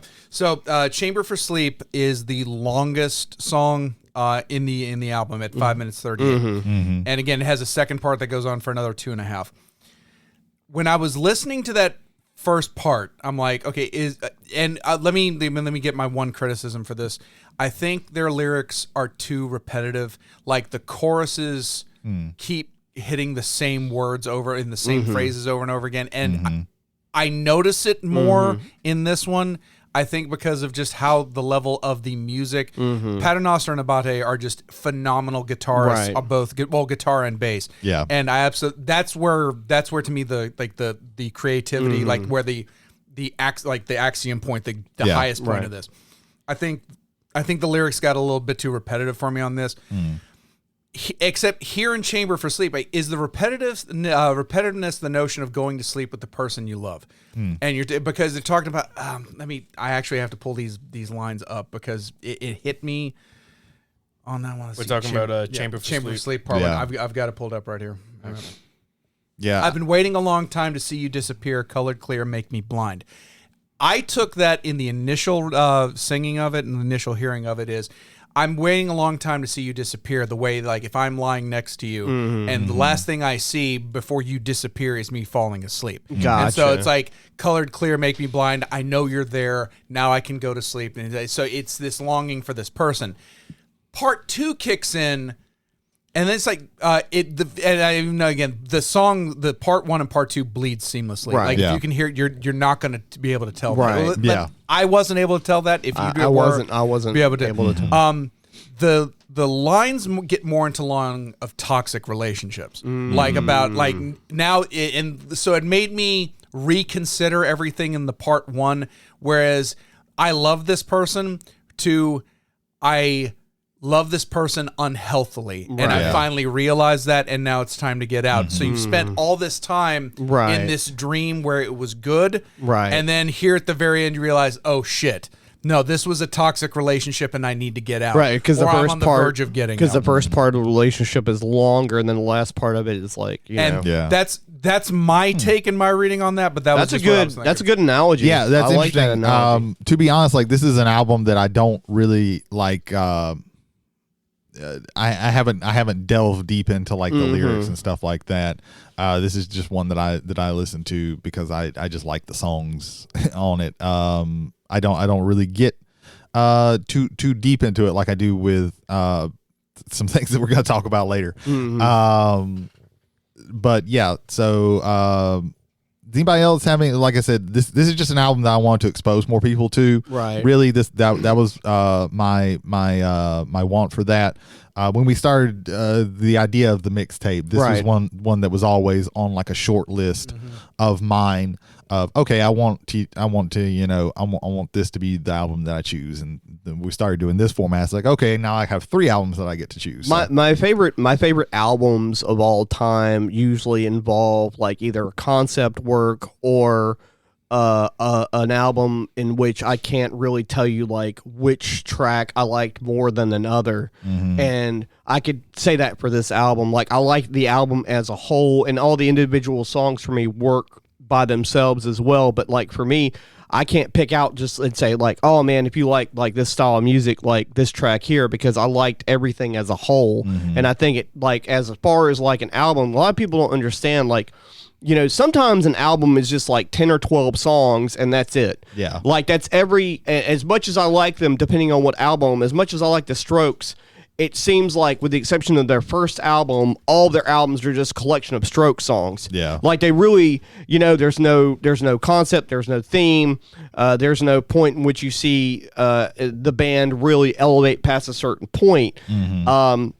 But for albums like this, I can see, like, from beginning to end, I feel like you're going on a journey with this person's creative writing skills and their musician skills and of the whole band, and see how everything progresses from track to track all the way through. And also, just like in a movie, this album has beats, like you say, like the first half of it, or you just have like these bangers one after another, and then you get to like a turning point where everything kind of like slows down a little bit, and you have time to breathe and think about everything until you get to the end of the album, where it kind of like ends in the same way it sort of started as. Yeah. And of course, that's not me saying that I think that the last half of the album is bad. Right. It's just, I think that like the first half is so strong, and it does, like, the second half is just Well, not the songs as are strong definitely as this. stacked at the beginning of the album, and you do have the bangers. But then I said, like I said, like, it kind of like you get to a point where everything kind of slows down. And though I will agree that there are some tracks where even the guitar work, as much as it got involved at some points during the song, even on certain songs, there were some that would start out with a very repetitive nature, because that's how DIY music is a lot of times. And it's not necessarily like a point of their being restricted by talent. It's that they're restricting themselves by a creative choice of hammering in what they want you to be involved in, as far as, like, you know, actively listening to what's happening. That's gonna, when we talk about MF Doom here in a little bit, and I apologize for spoiling that for about 10, but I think there's a run through, at least in these 2 albums, talking about art and the mainstream, and particularly the business side of things, and how the business side kind of, I want to say perverts, but it definitely gets in the round. So track 5 is Agnes Martin. That is based off of based off the Canadian American painter Agnes Martin, who was an abstract expressionist who also dabbled in minimalism. If you would ask her, she would say she was more abstract and expressionist, but she was always started about getting to zero, basically like painting as efficiently as she could. A lot of her work involves grid work and specific lines and spacing. It looks like grids and like little dots on grids, and it didn't do anything for me, but like sometimes abstract work, it's going to do stuff for some people and not do stuff for other people. And just again, taking the album as a whole and then looking back on Agnes Martin, I was wondering if this may have been Paternoster looking at her and going, she's kind of the ideal in the dream, because in the early 60s she kind of hit big. And she was like super, I won't say super famous, but she had made huge like indents into the art world, and she was very influential in the art world. And then in 67, she up and hitchhiked all the way from New York, going through Canada, eventually ending up in New Mexico, where she remained for the rest of her days. Oh, wow. Oh. And for the most part, just kind of avoided the limelight, but she still did some works in New Mexico. So that's interesting. Again, there's this play here, and also Bird in Space, which is track 11. That is also a reference to another minimalist work, another expressionist work by, and I want to get this name right, Constantine Brainsouci. I don't know. He's a Romanian sculptor, and it is a reference to his sculpture, The Bird in Space, which if you look at it, does not look like a bird. Right. It literally looks just like a form in motion. Like it almost looks just like a single feather of the bird. Again, passengers, if you look this up, look up Constantine Brainsouci's Bird in Space, and you'll look. It's just like a copper feather here. But I think again, it goes to minimalism. I think it goes to expressionism. And I go for art's sake. Right. Yeah. I'm wondering if that's something that's in play here throughout the entirety of the album, where they want to make their own art while at the same time like have this, have to deal with this relationship with have it to make money. And I think like also the point might have been to for people, anybody listening to the music, for them to try to interpretate. I was gonna let that go. New word. Interpret. God damn it. No, interpretate. We are interpretators over here. Trademark copyright file. Yeah. What the creative process is for any specific piece of art, whether it be music or otherwise. Your interpretation is up to you. And people, and I want you to be able to talk about my music in a weird way, kind of thing, and it's non-conventional, so talk about it in a non-conventional way. They definitely, I get those vibes from them. I've watched a few of their videos of them like doing live stuff. They're really good listening to live. And the lead singer, she like dresses, she'll often dress in like these old school like black dresses with like the white frill thing around. It's so like they give off those weird kind of alt garage rock vibes. So I think, does anybody else have any last thoughts about this album? Strong recommend on the music side. Slight disappointment on the lyrics side. I think it's overall good, but it is really carried by Paternoster and about his. Also Doherty does very well to keep the rhythm going on the songs. There's one song, Fantasy Lens, which to me was the fastest tempo of all the ones, and he starts that, he drives that, and he keeps that going there. So music side of things, I absolutely recommend. The lyrics started to get to me, and not in a this is moving me. I can see that. I think that to me that's kind of part of the deal that you get with this style of music. You're gonna get some like repetition and things like that, stripped down stuff sometimes. I would say Fantasy Lens, Bird in Space, and Agnes Martin would probably be my favorite ones on this album. But again, it's that distinct voice that I'm not used to. And that's like monotone to me. And because I wasn't able to pick up any inflections or changes in like the voice, as like I couldn't connect with the music that much. It's not a bad album. It's just not my cup of tea. And I would say, like, if you like DIY indie punk and garage rock, and especially if you're looking for something that's a little bit newer, that's not in that vein that you haven't listened to in a while, because they're really like music like this. There's not many bands that are doing this now.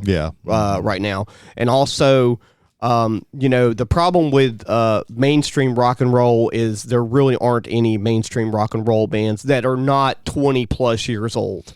I don't count those. I don't count, Metallica being like the top in the top 10 rock and roll bands of 2023. So, if you're talking about actual rock and roll music and doing it in a different way and indulging and also being a little bit like Jay said, minimalism and things of that nature. And like I said, if you like DIY indie punk, and I use the word indie punk and not punk rock because it's a different subgenre of music. You dig this. Also, there wasn't a whole lot of there wasn't a whole lot of noise in this, which I liked. I liked the fact they didn't go too crazy with any noises. The distortion on the guitars was very cultivated in a way to where it wasn't just like being loud for loud's sake or anything like that. So I enjoyed the fuck out of this album, and I can just say, like, just check it out. Yeah. All right. So now we're going to shift gears pretty hard, to be honest. And we're going to talk about one Daniel Dumoulin, a.k.a. Zevlov X, a.k.a. The Villain, a.k.a. Victor Vaughn, a.k.a. King Ghidorah, a.k.a. Metal Fingers, a.k.a. Metal Face, a.k.a. The Doom That Came to Brooklyn. Ethan, I only made one of those up. I know. We were talking. Yes, I read the extensive list. Remember, only one of us didn't do the assignment. I thought school was canceled. There you we go. were talking about MF Doom, all caps when you say the name. Brady. Yes. Companion in this podcast. Yes. Explain to me who this is, please. Please. This is the villain. This is Victor Vaughn. Yes. This is MF Doom. This is Metal Fingers. Yes. All caps when you say the name. Yeah. Yeah. So why? We're talking about MF Doom. Just a little bit of background on MF Doom. So MF Doom is, to be honest, it depends on how this statement might hold depending on how recent you like your rappers. But this is your favorite rapper's favorite rapper. Most of the guys, at least, not some of the newer ones, because a lot of them don't give a shit about like the older stuff. But these are the guys who MF Doom is someone that they have listened to.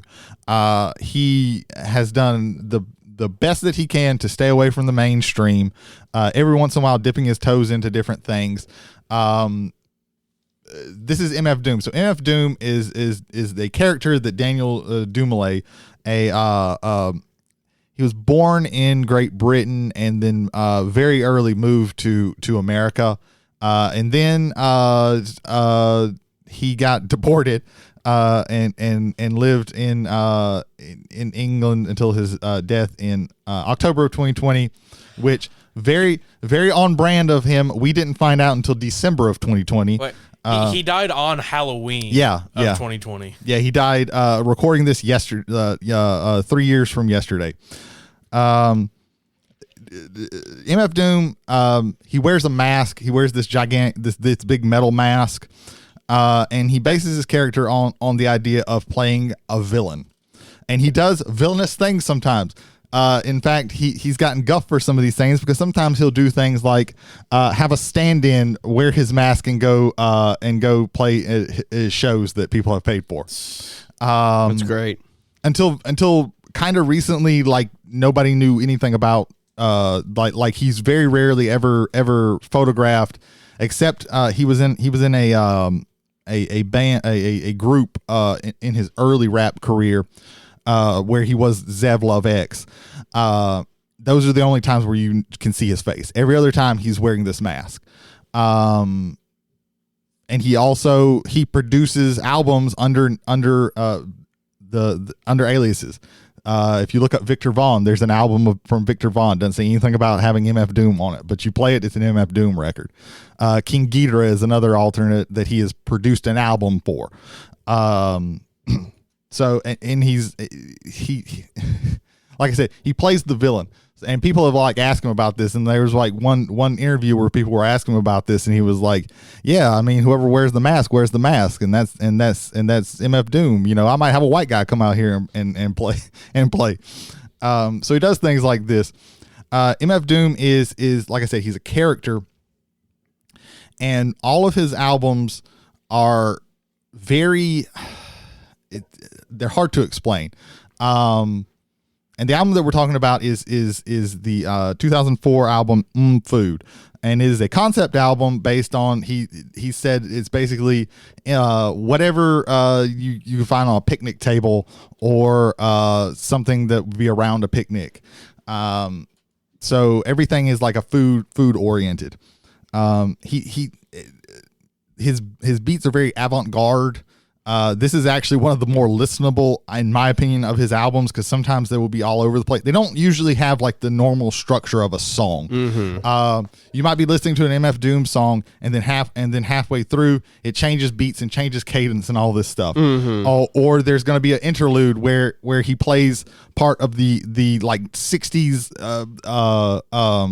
Fantastic Four cartoon, talking about Dr. Doom, because that's kind of what his character is based off of is Right. Dr. Doom. The first thing you hear when beef rap, it's like, okay, this is cool. It's like, all of a sudden, and I'm suddenly like, wait, is this the Lochnar? Because it sounded like the Lochnar initially. I was like, oh God, I'm having flashbacks. And no, it's from the 1978 Fantastic Four.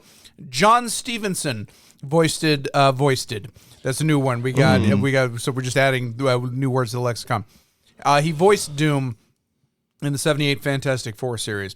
And so, yeah, that's the first thing you hear. It's like, okay, we're going super concept here. Okay, this is good. I like this. Let's see what goes on. Yeah, the idea through a lot of his, like, you will have these interludes where, or just parts of the song, just the beginning or the end of a song will be like you know, they'll pull pieces from oftentimes Fantastic Four cartoons, but from different things. In this one, there are several, I guess you could call them interludes back to back, where, you know, sometimes it's just a dude, in this album, it's just a dude saying a recipe or giving a list of ingredients, because it's all about this theme of food. MF Doom has a very complex style. Oftentimes, it's very hard, like, to get. It's more with MF Doom, it's more about making the rhymes than it is actually like he's not a storyteller or anything like that. It's all about how complex can I make this rhyme. He does a lot of like internal rhyme schemes, where he'll be rhyming things in the beginning of in the middle of a lyric instead of just at the end. He will see. There's there's a thing that I really like on YouTube. There's a couple of channels that do it where they will play a verse from a rap song, and they will highlight everything that rhymes. So things that are the same color are on the same rhyme scheme. And when you look at his, it'll be like everything is a different color, and then the next line, everything rhymes. Everything, you know, in the sequence of those words, of those same words, rhyme. It's he's very hard to explain. Right. I chose this album because I wanted to, again, this is another thing that's kind of out there. I wanted to get us more on, we talk about a lot of like rock and stuff like that. And I wanted to get us more, talking about, rap, and also, and not just like some very popular rap, like something that's lesser known. Something more like, this would kind of be part of like the backpack rap genre and things like that. So yeah. One thing I liked about this album as a whole is, like, I'm old school in a lot of different ways. Like, you know, I like new stuff, but sometimes it's difficult for me to get into something new. Not just because it's new, but because typically, you know, more times than not, the past 15, 20 years, new stuff, typically not always good. Not always good by percentage, just because of the amount of stuff that's out. Like, not necessarily mainstream, but like in general, there's so much stuff that's out there that it's hard to find the good stuff sometimes. I remember finding out about this guy years ago on an Adult Swim bump. They mentioned him. So he did an album with Danger Mouse where it was commissioned by Adult Swim, and it was all based on like Adult Swim stuff. It's called Danger Doom. Oftentimes when he collaborates with somebody, he just like smashes his name with the other person. That's probably where most people, if they get exposed to him, is because they heard that when they were talking about that album that was coming out. Another thing that I liked a lot about this album was like this. You said this came out in 2004. Yes. Yeah. So by this point, mainstream rap and hip hop had still good, still fine and everything, but had gotten away from as far as backing tracks and things of that nature, had gotten away from a certain style, which in like. Back in the day, with the exception of maybe Run DMC or Public Enemy, a lot of rappers couldn't afford or either didn't have the creative group in order to create music that was like as good as like Public Enemy again use sampling and Run DMC did, but not as much as some of the other groups leaders in New School, which is Busta Rhymes' first group. And a few others that I can't. Third Base completely like did samples or whatever. The sampling on this was phenomenal, all over the place, and there was a lot of it. Oh my God, they crammed so much sampling in this. And again, this was not really done in 2004 anymore. Like people had already been past that for like. Probably like 5 or so years as far as sampling goes. And I want to say this something before I forget. There's a piano sample that they use in, I think it's the Poop song. Yeah. Mm-hmm. That Poop Up Platter. If that isn't Lady Godiva by the Beatles, it sounds very close to it. Mm-hmm. So, but yeah. I'll pass the baton. Yeah, MF Doom is known for being like the best way to explain it, and this is something that you don't often get with rappers, is his music is dense. The lyrics are incredibly dense. Breaking down like the rhyme schemes is quite a feat. Breaking and then the beats are also very dense. Mm-hmm. And in fact, he produced himself most of these. One of them, One Beer, was produced by Madlib, and who he later did a what most people think of as like his magnum opus, the album Mad Villain. I think I like this one a little bit more, but yeah. Speaking of samples, the last song Cookies, the original version of it used an unlicensed sample from Sesame Street, and they had to reissue that because they got in trouble for that one. Of course, which is the pitfall of sometimes using samples from all over the place if they're too long. Yeah, I think the best way I think to really explain, and I'm not going to do this any justice. I'm going to sound like a dork because I am just a shitty white guy with no rhythm doing this. But I think like the best way to explain like his style of rapping is to just like say some lyrics. So this is from the first song, Beef Rap, and it starts, beef rap could lead to getting teeth capped, or even a wreath from mom's dukes on some grief crap. I suggest you change your diet. It can lead to high blood pressure if you fry it, or even a stroke, heart attack, heart disease. It ain't no starting back once arteries start to squeeze. So you see how like he packs in every line with like several rhymes, like rhyme schemes. So like every single line that he does is so freaking dense, and it's just like, to me, it's just a joy. Like I don't sit and study oftentimes what does he mean by this one, like I do with some other rappers that I like. But when it comes to like MF Doom, I'm just listening to the wordplay that he uses is so interesting, and the way he his cadence. Yes, his cadence is like he has a very distinct voice, and his cadence is very distinct. Yeah. Like I said, there's not often like the content isn't often there. Like you're not gonna be like, oh, what does he mean by this, and what is he talking about like this, and but it's just how can I make these words rhyme? Like how many rhymes can I fit into this one line right here? Let me do as much as humanly possible. And just keep that rhythm going. Yeah. What up? To all rappers, shut up with your shutting up and keep a shirt on, at least a button up. Yuck, as they rhyme as stripping males, out of work jerks since they shut down Chippendales. So, I had heard that before, and I did not know at the time what it was, and I couldn't remember where it was. And I started literally looking for the lyrics to see, and it was from Mos Def. And this goes back to your thing about he's your favorite rapper's favorite rapper. Yeah.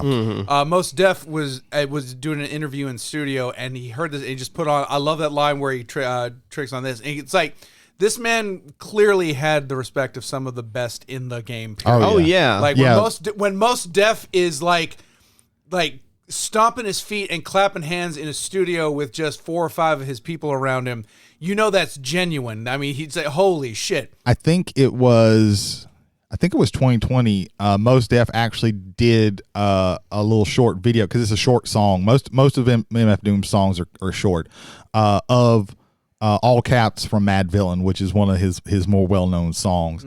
And yeah, it's like a lot of those people like Mos Def.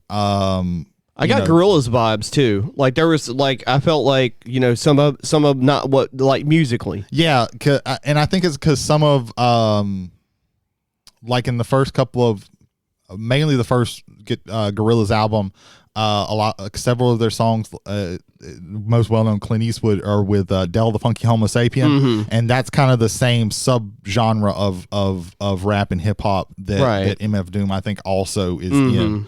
Although he would probably not like to be put into any stuff, but they are along similar lines of that. Well, one could say also like when Del came out, he came out during the time when like rap and hip hop was not mainstream. Yeah, rap and hip hop didn't start breaking into mainstream until like Biggie and Tupac. Really. Oh yeah, gangster rap was really NWA was gangster rap, but it wasn't mainstream. Yeah, it didn't become more well known until Dr. Dre's. Yeah, actually, Dr. Dre, that album, like The Chronic, that started hip hop into breaking out. That album broke out, but it wasn't until a few years later until Biggie and Tupac really broke the ceiling on hip hop. Before that, though, everything was like up for grabs, and none of the artists that were signed, like I think De La Soul, Queen Latifah, like none of that was mainstream. You might have known about it through MTV, but that doesn't mean that they were breaking record sales and being played on the radio much. Yeah, and also when it comes, I did think of this. I've been calling them interludes, but if you listen to rap albums, they're usually called skits. I don't want somebody to listen to this and be like, "That's not what they're called." Ice Cube had a lot of those on his solo album. Ice Cube, Eminem's had those. Everybody's like starting in the '90s, like that was a big thing. I think De La Soul's that was it 10 Feet High and Rising. That was like the first hip hop album to really like go heavy in skits. And this one definitely does that too, because it's more it's not about it's more about like ability, I think, with MF Doom than it is with and kind of just doing whatever he wants to do than it is trying to get like a message or anything out of that. You're usually not going to get very many messages when you listen to MF Doom. Ethan, you all right So over there, here's buddy? some of the messages that I think MF Doom's kind of putting across. I'm sorry to counterpoint that way. I don't think he's trying to speak anything like broadly as to like society and stuff. Yeah. I think this album in particular, he's speaking directly about mainstream rap at the time. Yeah. And how it's now becoming commercialized garbage. Mm-hmm. Like again, the line that I hit with like to all rappers, but I'll just leave that there. Like. If you remember, this is 2004, and you have a certain style of rap that's going on between particularly two men that hate each other's guts. Yeah, New York's mentioned like a lot on this album. And by that, I mean Ja Rule and 50 Cent. Two men, shirtless, Right. rapping about beating the shit out of one another. Right. That's what I think he's going with there. And like, while Probably. y'all are doing that, I'm actually producing art, and there's art being produced here as opposed to this processed garbage and this feud that we don't know if is real or fake. Yeah. For 50, I think it's actually real, but that's a whole other story for Well, he a is whole the other- most petty human being ever to exist. I may cut that just so that he doesn't start fair pettying enough. this podcast. Fair I'm afraid of 50 Cent. Yeah, I'll put that right now. we all should be. The man took 9 bullets and didn't die. Yeah. Just straight up. I was like, what can you say there? We should all be afraid of him. There's that. The song Deep Fried Friends, I think it's talking about the people that he came up with and now is cross with. And the idea that's like, it's like we're all in this together until like, we're in front of the judge and you would all rat on me. And I know you would. So I think again, he's like just trying to say, no, I don't trust y'all because of the business, not so the art. Right. Ethan, what did you think about the MF Doom album? It was an experience. Yes, he definitely is. It's You had more time to listen to this than I did. Come on, bro. now I mean, I'm it's pulling hard- shit out of my ass. I will be over honest, here. like he is. You can see how I have struggled. Like Right, it is yeah. hard to put him into words. Yeah. Without just like saying lyrics and probably saying them poorly because I don't have his ability. There or was so much sampling, and not in a bad way, not in a negative way, but it was hard to keep up with like the songs. A lot of the songs kind of ran together, not in a bad way again. Also, go ahead, Ethan. like part of me was like, okay, so this is I category this as like the late 90s, early 2000s raps. That's also just sprinkling in like Dr. Doom from the Fantastic Four sampling, and then I couldn't really pick up any of the like subtle messages that Jay's been talking about. Or anything like well, that, again, like to me, he it's is so like lyrically dense that it is kind of like. I listen to him oftentimes and just kind of let it wash over me because it's just like this is an impressive ability to put all of these rhymes together and to make this clever wordplay like he does. I love especially the Shakespeare that you get in Barnes & Noble where it has the annotation to the side. So when I love those. So when you have an engagement like this where it's like this man is literally writing things, but you kind of have to know what he's talking about or the whole message is going to get lost. From real quick from I think this is Con Carne. Yeah, from Con Carne. I love this line. As I reminisce, never forgot when I was very broke, shot the Henny straight, couldn't afford to cop the cherry Coke. So what he's telling you there is that he had so little money that he had to drink his Hennessy unmixed. But the funny part there is he's got the Hennessy, but he doesn't have the money for the cherry Coke. Yeah. Where the money went to the Hennessy, clearly. Yeah. There's this play of like this kind of I'm this one thing, but if you look at the line, the reason why I'm this one thing is because I did this other thing first, which fucked me over, Right. Or it screwed me up. It just again that kind of interplay there, like it's. I didn't have. I loved it. I loved this album, Also, like there's a couple of other artists on the album as well, like the female artists. Yeah, I'm not as familiar with those people, and I didn't. For some reason, I didn't write down any of them. I don't remember what track it was. It'll say featured though. If you look up the track. Angelica So Count and Bass D Fortes. is on Potholders. Yeah. I thought his collaborations where he's working with them, I thought were fantastic. His cadence was good. Because with Rap Snitch Knishes, that was featuring Mr. Fantastic. That is what you want to see from Dr. Doom Right. and Mr. Fantastic rap battling. Right. Except it's not even so much a battle as is Right. they're just having a conversation between one another. they're never stepping on each other's lines. They're never like making the flow awkward. They're just talking it out. They're good there. Count Basie on Potholders, and then from Guinness's, which I never heard him once. He may have created the song, but it's Angelica and Four Eyes. The only note I had for that one was bluesy as fuck. Yeah. Sometimes he will do weird things like that, where he will just it'll be an MF Doom song, but it'll just be somebody else on the track. He does weird things like that.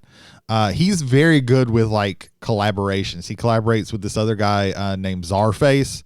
I think it's Czarface. I saw that name somewhere. I got a song that they did. I got it for Record Store Day called Bar Simpson. It's an album really called Czarface meets Metalface. Yeah.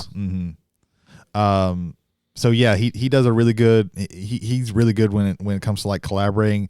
He's got another song with this. I think they're a group called Masking that's really good. But yeah, he likes and they're oftentimes like listening to him. You'll listen to these other people and like, oh, I've never heard of these people. Let me check them out. He usually like oftentimes he won't. It won't be a collaboration with like these super well known people because he pulls himself back from the mainstream as much as possible. Right. He's one of those kind of guys who privacy is big for him. He fucking wears a mask everywhere.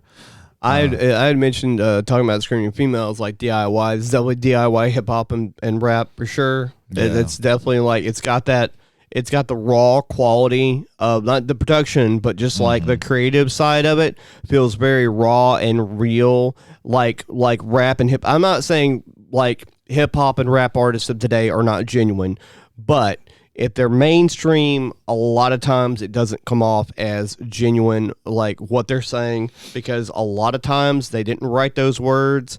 Depending on who the artist is, cough, drink, cough. And reality TV. So my point is that like as far as hip hop and rap goes, and R&B for that matter, when it comes off as genuine and it comes off as like from a place where you're being creative, you're also like channeling like how passionate you are about life and your upbringing and where you came from. And again, I have to like say just like I'm just a white dude, I didn't grow up in any other situation than in the suburbs, but I did grow up with a lot of music right when it started. Like I was there at the beginning of hip hop, and I'm not talking about the Sugar Hill Gang because hip hop technically started before then, but I'm talking about the mid 80s when Sir Mix-a-Lot wasn't singing about Baby Got Back. He was singing My Posse's on Broadway. Yeah. And so I remember when you were telling us about you went to that Mozart concert and saw him live. That was really good. Yeah. And he got really mad at the king and said something about like royals are so fucking lofty that they shit marble or something like that. He was over. Beethoven was playing an offsite gig at the Blumenstrasse. And he goes up to Jody and goes, "I can actually hear." Don't tell anybody. And I'm Gary Oldman. So yeah. If this I will say like if this piqued your interest, some other really good MF Doom albums I think are, like I said, Mad Villain, The Danger Doom. If you want that connection where you're that Adult Swim reference, those Adult Swim references. There's also what's the other album? Man, I can visualize the thing, but I don't know exactly what it is. But he's got there's one where it's like his mask is like a stone looking thing on the front of it. Just look up MF Doom, look up his fucking albums. His stuff with Born Like This, yeah. That's a really good one that I like. It's got some really good songs on it. So does anybody else have anything about? Yeah, I was gonna say like I mentioned this earlier, but if you like especially the early guerrilla stuff, that very experimental stuff, you take out. Let's just pretend like the lead singer from Blur is not in the band, and take that part of the vocals out. There's some similar stuff in there, depending on what song and what track you're listening to. Maybe a little bit more sampling, but that's okay. If you like old school hip hop that used a lot of sampling and had a lot of interesting and different cadences to it, again, Leaders in the New School, things like that. That's where we get Busta Rhymes. That's where Busta Rhymes came from. Not so much Run DMC or Public Enemy or anything like that. Not necessarily mainstream bands at the time, but they were probably the most fine-tuned and well-produced bands of the time period. But digging a little bit deeper, again, going to Del the Funky Homo Sapien and stuff like that. You'd probably dig this for sure. All right. Anybody else with anything on that one? The 15th song on the album is called Cookies, and it is about aberrant sex fucking. Yes. Ethan? It was an experience. Did it turn you Dracula? What?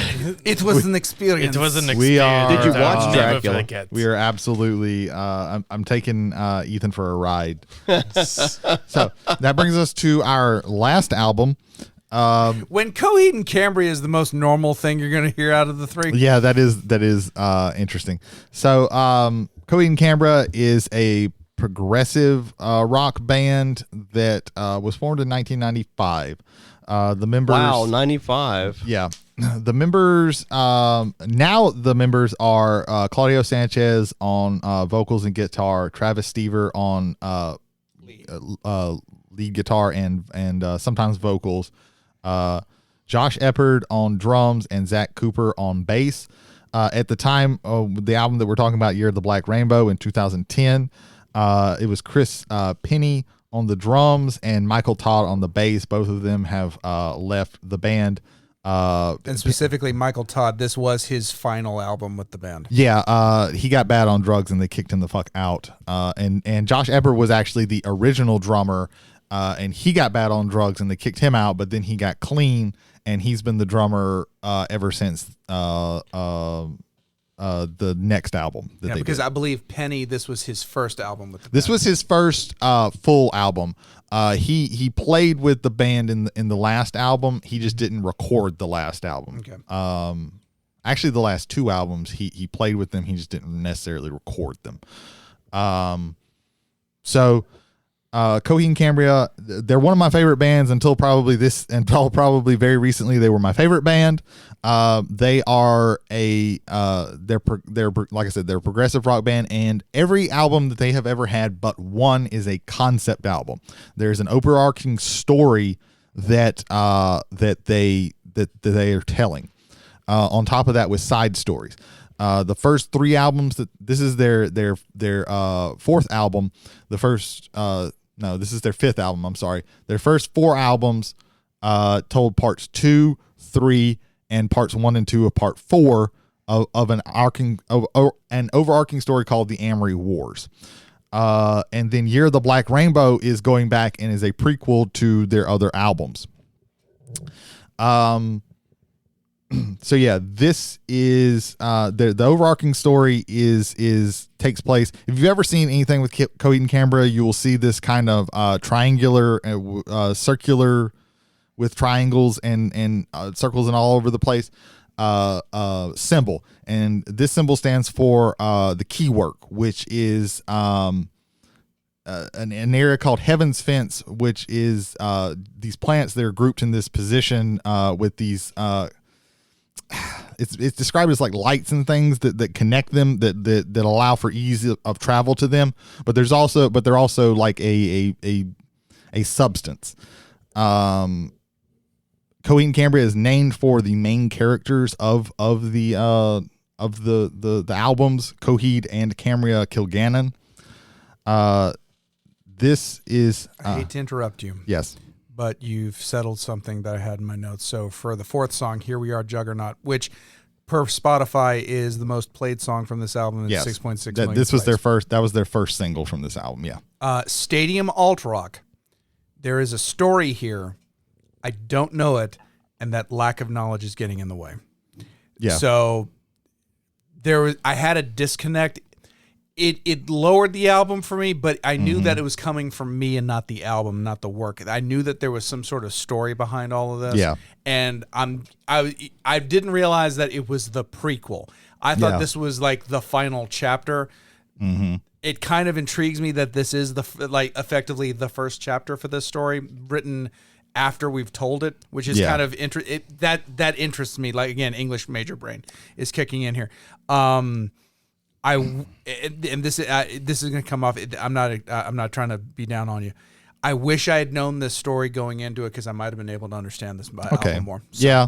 And I will say, with all of these, there are, for the first 4 albums, there are comics actually connected with this. And then this album, if you got the deluxe edition, there is actually a novel of this. I saw in the notes, Peter David wrote that novel. Yeah, Claudio Claudio and Peter David co-wrote the novel. It's a decent novel. So all of this is a sci-fi story. There are these several different types of beings. They're like just regular old humans, and then there are these beings called Tri-Mages, who are kind of like the leaders of the area. And then there are these like angelic beings called priests, that are kind of like messengers of God, basically. And one of them, Wilhelm Ryan, decides, I want to be the head guy. So he takes steps to kill all the other mages to become what is called the Supreme Tri-Mage, where he gets all their power. And he tries to commission Leonard Hohengarten, who is a well-known scientist, to create a virus to control the worlds. And instead, and when Leonard tells him no, he kidnaps his wife and tortures her and says, "Hey, if you do this, I'll give her back." And instead, what he does is he creates Coheed and Cambria, and then a third being called Jesse, later named Inferno. They're iRobots. They're like they're basically like replicants, but they have powers and shit like that. And they eventually like stop in this one. They stop Wilhelm, but he comes back in the second. And at the end of this, their minds are wiped and everything like that. They think that they are just regular people, and that's where their Coheed's first album, the Second Stage Turbine Blade, starts. What you just described to me, in my brain, it's calling back to Tubeway Army and to replicas. And like, I'm not saying that they maybe had any influence on that, but it's weird to kind of hear this kind of idea of like science fiction and concept album and creating and seeing how a creator from the early 80s and seeing how people now from like the mid 2010s can apply certain like these motifs and these kind of things into albums and lyrically and musically make them work. Well, real quick, I would say like Replicas has a lot of sci-fi themes in it, and there's a lot of like compartmentalization. Just make a new word. Compartment tart. Of singular stories being told. Replicas as an album isn't a concept album as far as it telling like one singular story. However, the pleasure principle is. But I wouldn't necessarily say that Gary Newman had any influence on this band specifically, but I will say that they are definitely fans of concept album work. Maybe Bowie or somebody like that. Yeah, and Claudio, he's like a big sci-fi nerd. Like they get really into all of this stuff. Like I said, this is like the main story that they were telling, and now they've like kind of branched off and done different stories. This flashed into my brain because I was trying to think, because I was listening to this thing and like there's an album this reminds me of, and I can't think of it, and it just flashed in my head. It was Rush 2128. Okay, yeah, like that science fiction. Yeah, I think that, and Coheed is often compared to Rush because the lead singer does have a high voice, kind of like Geddy Lee, and they are like progressive. So I'll be honest. So a little bit of a confession time. This is not my favorite Coheed and Cambria album. This is not. This is probably lower in like the bottom 2 or 3 of my Coheed and Cambria albums. I had an agenda with this album because I know that I haven't talked to Ethan about this, but I know that Jay has said he doesn't like Coheed and Cambria. Jody has said I don't like Coheed and Cambria. That's an understatement. So what I tried to do was try and figure out an album that I could figure out that of Coheed and Cambria that somebody is going to find something that they like. This is actually like different than a lot of their other albums. I couldn't choose their first 2 or 3 albums because they still a lot of people when they complain about Coheed and Cambria, they complain about the Claudio's voice. It can be very high pitched, but in truth, his voice does evolve. It's still kind of high pitched, but it's not quite as most people, the first song that they hear of Coheed and Cambria is nowadays it's Welcome Home, but before that it was A Favorite House Atlantic from their second album, and that song is very bracing as when you hear the lyrics, and then he comes in and starts singing, and he has a very high voice, and it is a very different voice.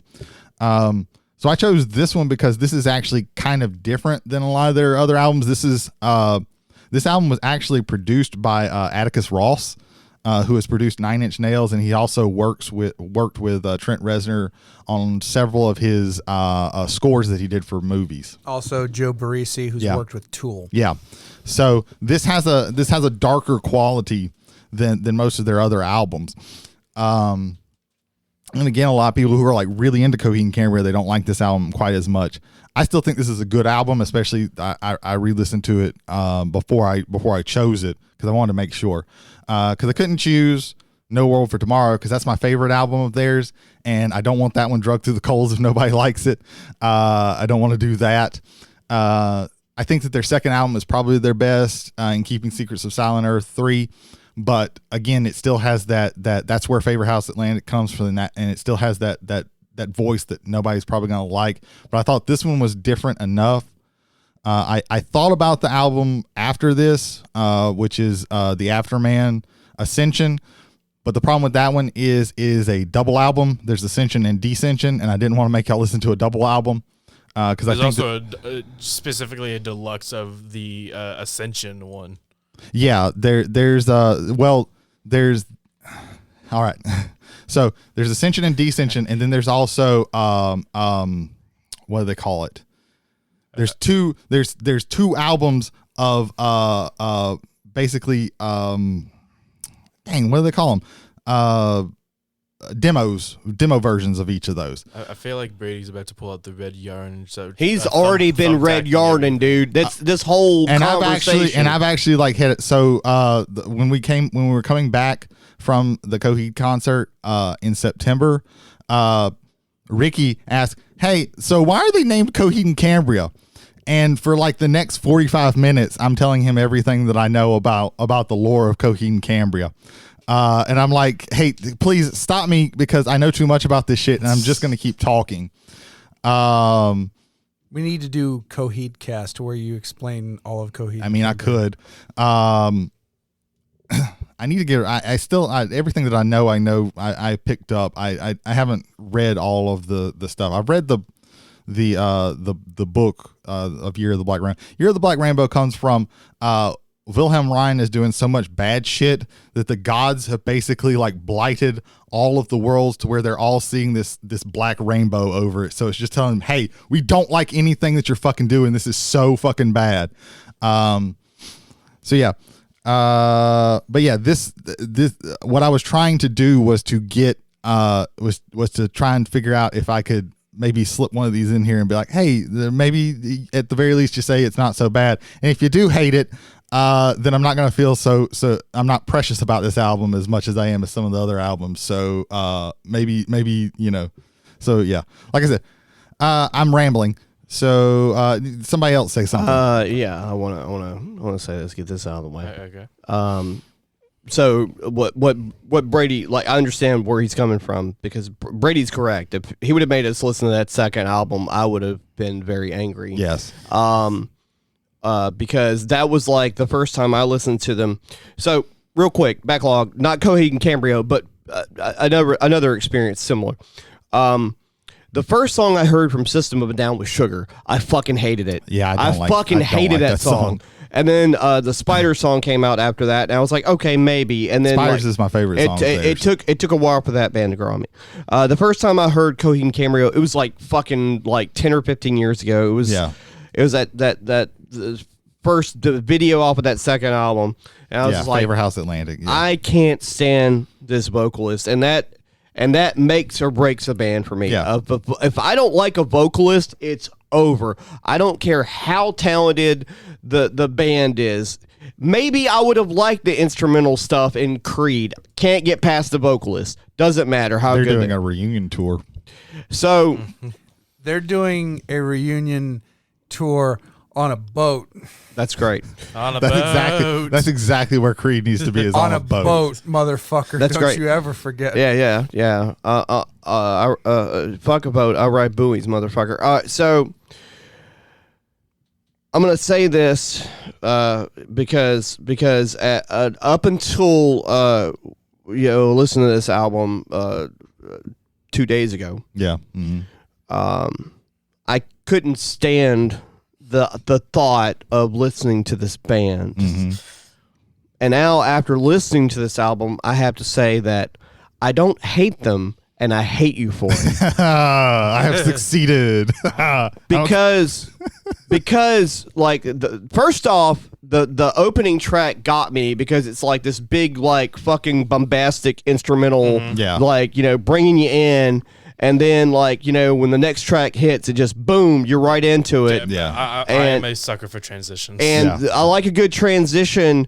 And I didn't necessarily follow the story of the songs or whatever, but like the vocalist, like there was only maybe one song where it was a little pitchy, but I got through it, and I started noticing like different. What gets me too is like I'm a big music nerd. I know most of us here are big music nerds. So when I can start like picking out influences that also sells me hard, because whether or not you agree with me, it's fine. But my opinion is like I started like, okay, there's a little Deftones in there. Yeah. I hear a little bit of like maybe not MCR, but there's some like emo stuff in there somewhere. Yeah. Because they definitely came out during a time period where like during the transitional time period that the band's been a band, they were in that from and I'm not talking about MCR, I'm talking about Midwest emo, like Sunny Day Real Estate at the beginning of Midwest emo before it became what it became. But I could see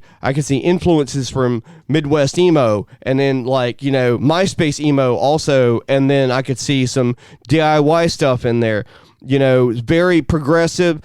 Depending on the band, I like progressive. Mm-hmm. I'm a fan of like industrial progressive music. Like I like some of Skinny Puppy's work. Mm-hmm. A lot of people find that off-putting, but anyway, talking about Coheed and Cambria here, I'm not in love with the band, but I didn't hate the album. I enjoyed it quite a lot, and it was tolerable. It wasn't Shinedown, okay? So, sorry, Ethan. Never, just got to throw you under the bus there. But anyway, We haven't treated you poorly in over 2 hours. I felt it coming. It's deserved. Every time we have a music video, fucking hell. Every time we have a music video. It's always fucking Quick Shinedown. behind baseball. We're approaching 1 a.m. Yeah. Anyway. So I'll pass the baton to somebody else. Does your plan succeed if I've never heard the band, but I still like the album?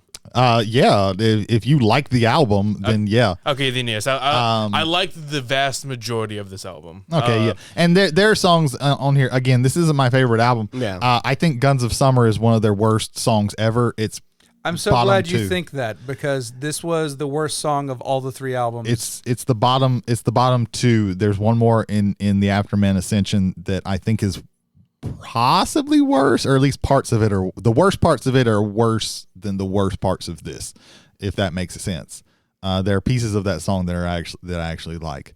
I'm getting so yeah. Go ahead. I'm sorry. Yeah, like the instrumental of One, which is the opening track for it. Yeah, and then they'll usually start with like most of their albums start with a short song. that's either instrumental or it's just a short lyrics leading directly into usually a big, heavy, hard hitting song. Knowing that now that this is a prequel, the fact that it's named one and is the first song, so this is where it all begins. That all ties, like, thematically that ties in for me. Yeah. And then it doesn't even stop. It just immediately like rolls into the broken. I'm like, oh my god, I love this so much. The first four songs are bangers, that regard. And then it doesn't even stop there. After the broken's finished, it then rolls straight into Guns of Summer. There's a lot of like, oh my gosh, this is amazing. This is everything I wanted. And then Here We Are, Juggernaut. And that's Juggernaut was Here We Are, fire. That's a really good song. And then I really liked the next one, Fire. Far is a song of that on here that I really, really like. Fire. Because it's so different from the other stuff. And it's you can see with this experimental song because the Afterman, especially Dissension, is much more experimental. So you can see where they're leading into that. And so like as I'm listening to this, like I'm enjoying everything, like the instrumentals. I didn't mind the singer's voice. I like it whenever singers they add inflections, they add like different tones in their voices with songs, and so I didn't mind it as much as opposed to the Screaming Ladies album. Yeah, Screaming Females. Screaming Females. Screaming Ladies. You know who had a lot of like vocal inflections and in their singing styles and being able to switch things up. You know who has that? Mike Patton from Faith No More and Mr. Bungle. Sure. Moving on from that. It's not that funny. My ass is on fire. Okay, we're moving on. Okay. This Shattered Symphony, World of Lines. World of Lines, I think, is probably World of Lines or When Skeletons Live is probably my favorite song off of this album. The Pearl of the Stars was. I like that. I very much liked it. I liked how different it was from the rest of the album. It's when it gets towards the end, in the Flame of Air, When Skeletons Live, and The Black Rainbow. That's kind of where it kind of like teetered off a little bit. I can see that. Yeah, because The Black Rainbow is basically an instrumental with just some noises in there. I dug that though. It's also like it's bringing it down, you know. Like as far as concept albums go, they want to lead you into a story. And then, like, you experience the beginnings, the middles, and then near the end, it's kind of easing off, so you can you're coming down from the experience. It's like coming to the end of a story almost. Like you start off with like highs, and it just keeps building and building, and then as you're getting towards the end, it kind of like comes to this like calming calming piece. Yeah, they also like to have outro songs, kind of. Oftentimes what will happen, especially in those first, the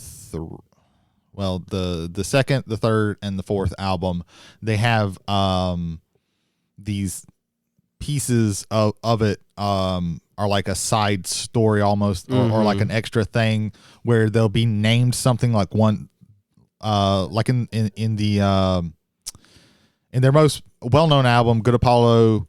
I'm Burning Star 4 from Fear Through the Eyes of Madness. That's the one where Welcome Home is on there. The last like 5 tracks are called The Willing Well 1, The Willing Well 2, and then they have like The Willing Well from Fear Through the Eyes of Madness, The Willing Well 5, The Incomplete. I think that's correct. I don't think anybody listening to this is a super big Coheed fan, so they're probably not gonna correct me. Like the vast majority, I loved it. Yeah, that's great. I would say listen to some more of their stuff. I have some of their songs immediately. What makes me hate you even more is now that I've got to probably go back and listen to it because I'm a sucker for concept albums. Like every time. You probably won't like those first 2 albums, but probably not. But I'll listen to them anyway. Starting with the third and the fourth, you might start liking because that's when his voice does start to evolve a little bit. And then with the Afterman stuff, I think there's some stuff in there that you'll like, that you might like. Again, I almost did the Afterman Ascension. The newer stuff, So they also had one album, The Color Before the Sun, which is not a concept album, but it does have some good songs on there. Right. It's just I don't like it as much. I tried to like it as much, but I don't like it as much. And now they're in the last two albums are in a different kind of side story called Vaxis. The first one, the stuff in the first album in that one is the problem with it is it's like an hour and a half, and the stuff in there that's good is really, really good, and the stuff in there that's mid is very mid. Gotcha. And the last album is kind of mid to me as well. I didn't like it as much. I've already given a review of that one, but I would say, check some of the stuff out. No, like I said, No World for Tomorrow is my favorite album. I would say if you liked this, check that one out, definitely. Especially if you like those transitions, you will like this because the from track 1 to track 2 in that one is fucking great. I love it. Yeah. Anybody else? Jay, do you have anything else that you want to? I guess I'll be the this one was a no for me. Okay. Yeah. I came into it knowing that there was a good chance that I was going to get this. A lot of this, when I was writing notes for it, was this sounds like, and then I would and I probably had this on the brain because of the title. But when I see Year of the Black Rainbow, I see rainbow, and the first thing I think of is Dio, and the Broken was a very Dio-esque song, and In the Flame of Arrow was very Dio-esque. I can see that. Yeah. I have such tremendous love for Dio, and so I couldn't get a lot of it. I have to admit, if I'm being completely honest, is me not being able to get out of my own way. I said, not knowing the story that came before, I think it hurt with that. Hearing other people, like hearing Dio's voice, hearing Geddy Lee, which you and I've discussed before. Geddy Lee is mostly missed for me. There's a few hits with like I like. Subdivision, I like Limelight. I like the way I like his voice in that, but a lot of times it's just this weird and I can hear that in Sanchez's voice sometimes, and that kind of sets me off. This one, I will automatically state outright, this is just weird for me, but I couldn't get it out of my head. The song Far, which is track 5. For some reason, in the back of my head, I kept hearing the song "And We Danced" from the Hooters. Which no one else can see this right now because we're an audio podcast, but Jody is like, wait, what? And it was like, I'm not familiar with that song. They had one song, and it was "And We Danced." It was the only song they had. And we danced like a wave on the ocean, romance. Yeah. Okay, and I know the song. For some reason, I could not get that out of my head listening to Far, and I'm like, where is it? Where is it in the song? I don't like it. This could literally just me being completely delusional. But I kept hearing things from other bands and from other singers in particular, and I just like them more, and they're more reminiscent to me, and I connected more with them than I do with Coheed and Cambria. Yeah, I could definitely, like I mentioned, I could tell influence. That's a music nerd. I could tell a lot of the influences musically. Not necessarily through the vocalist or whatever, but I could tell like some of the different arrangements and chord progressions and things of that nature. I could kind of pick up on different stuff, and I don't necessarily like think that's a bad thing, because I mean, as long as it's, you're being influenced, not ripping anything off, which I didn't personally think it sounded so much like Deftones or so much like the emo influence that it had. I just saw that it was there, and sort of like an echo of. Just to reiterate for me, I think that's what I was going for. Because I couldn't connect with the story, because I had this feeling that this story had already been told. You might kind of be interested. It's not like a phenomenal story, but it is I think it's an interesting story. You might be interested in like the story side of it. So just like looking up things about like what the story is about, because there's an interesting thing in the third album. It gets meta. You actually back up, and you're in fact, most of the tracks of that album are about they call him the writing writer, who is the one who is telling this story. And some girl, some lady that he fell in love with and almost married broke his heart, and he's like, okay, I have to kill this main character to get over this story. It's about him wrestling with that. There's a lot of like weird shit. He talks to a demon possessed 10-speed bicycle who's telling me he needs to do this shit. It gets really weird. But that's some Vampire Hunter D shit talking to his hand. What the fuck? Yeah, okay. you might be interested in that. You might not. I don't know. Like I said, it's not a perfect story. Oddly enough, like the novel, I liked, but I didn't like love it because Sanchez is not like the greatest writer when it comes to like writing prose. I think he does good with lyrics and stuff like that, but that's a different skill than writing an actual novel. Poetry versus like short stories and it's writing a novel is different than writing lyrics. Sometimes people can do both, but a lot of times they can't, and he's just okay with it. You might would like that. So I would say maybe check some of that stuff out. Like I said, most of at least the first 4 albums have comics connected to them. This one, there's the book with this one. There is the Afterman, and then the Vaxis stuff have when I got the deluxe editions, they come with like bound. They're not like novels, but they're like more. They're almost like picture books, kind of, but with a lot of writing on them. It's weird. Where they tell the story of all of that. I guess it's getting really fucking late. It is. Does anybody have any last stuff with this Ethan? What you got? Last hurrah for Coheed and Cambria. Yeah. Codevein and Cambria.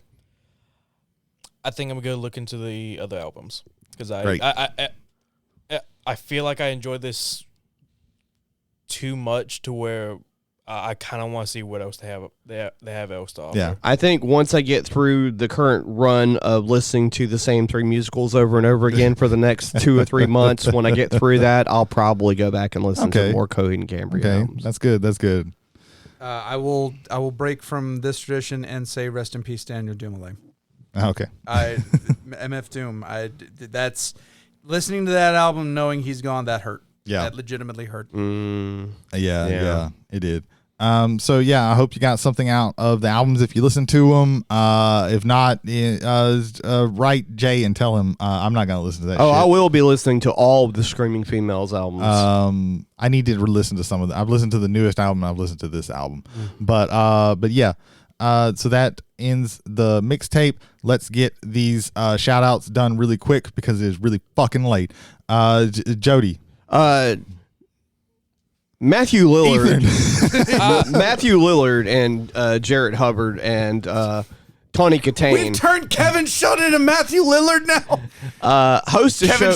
He is Mormon, so SLC Punk applies. Host a show called 13 Ghosts. Where are they? No, Silence Your Cell Phones is a show where Jarrett Hubbard and Kevin Sheldon, I fucking forgot his name again. Host a show where they talk about movies and I guess Jody didn't hear what I said. Do it quickly. Sorry. I'm trying. I'm fucking trying. God damn it.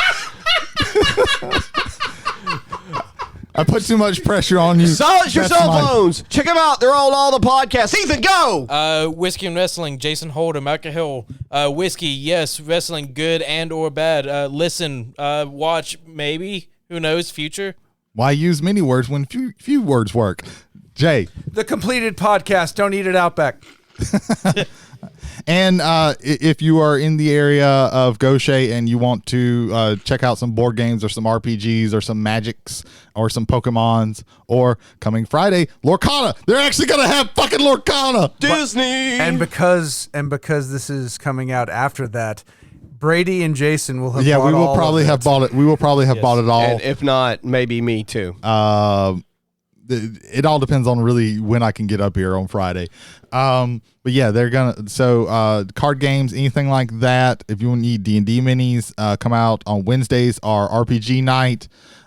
Thursdays are board game nights. They do Magic all the time, Pokemon tournaments all the time. So come and check that out in Gaucher.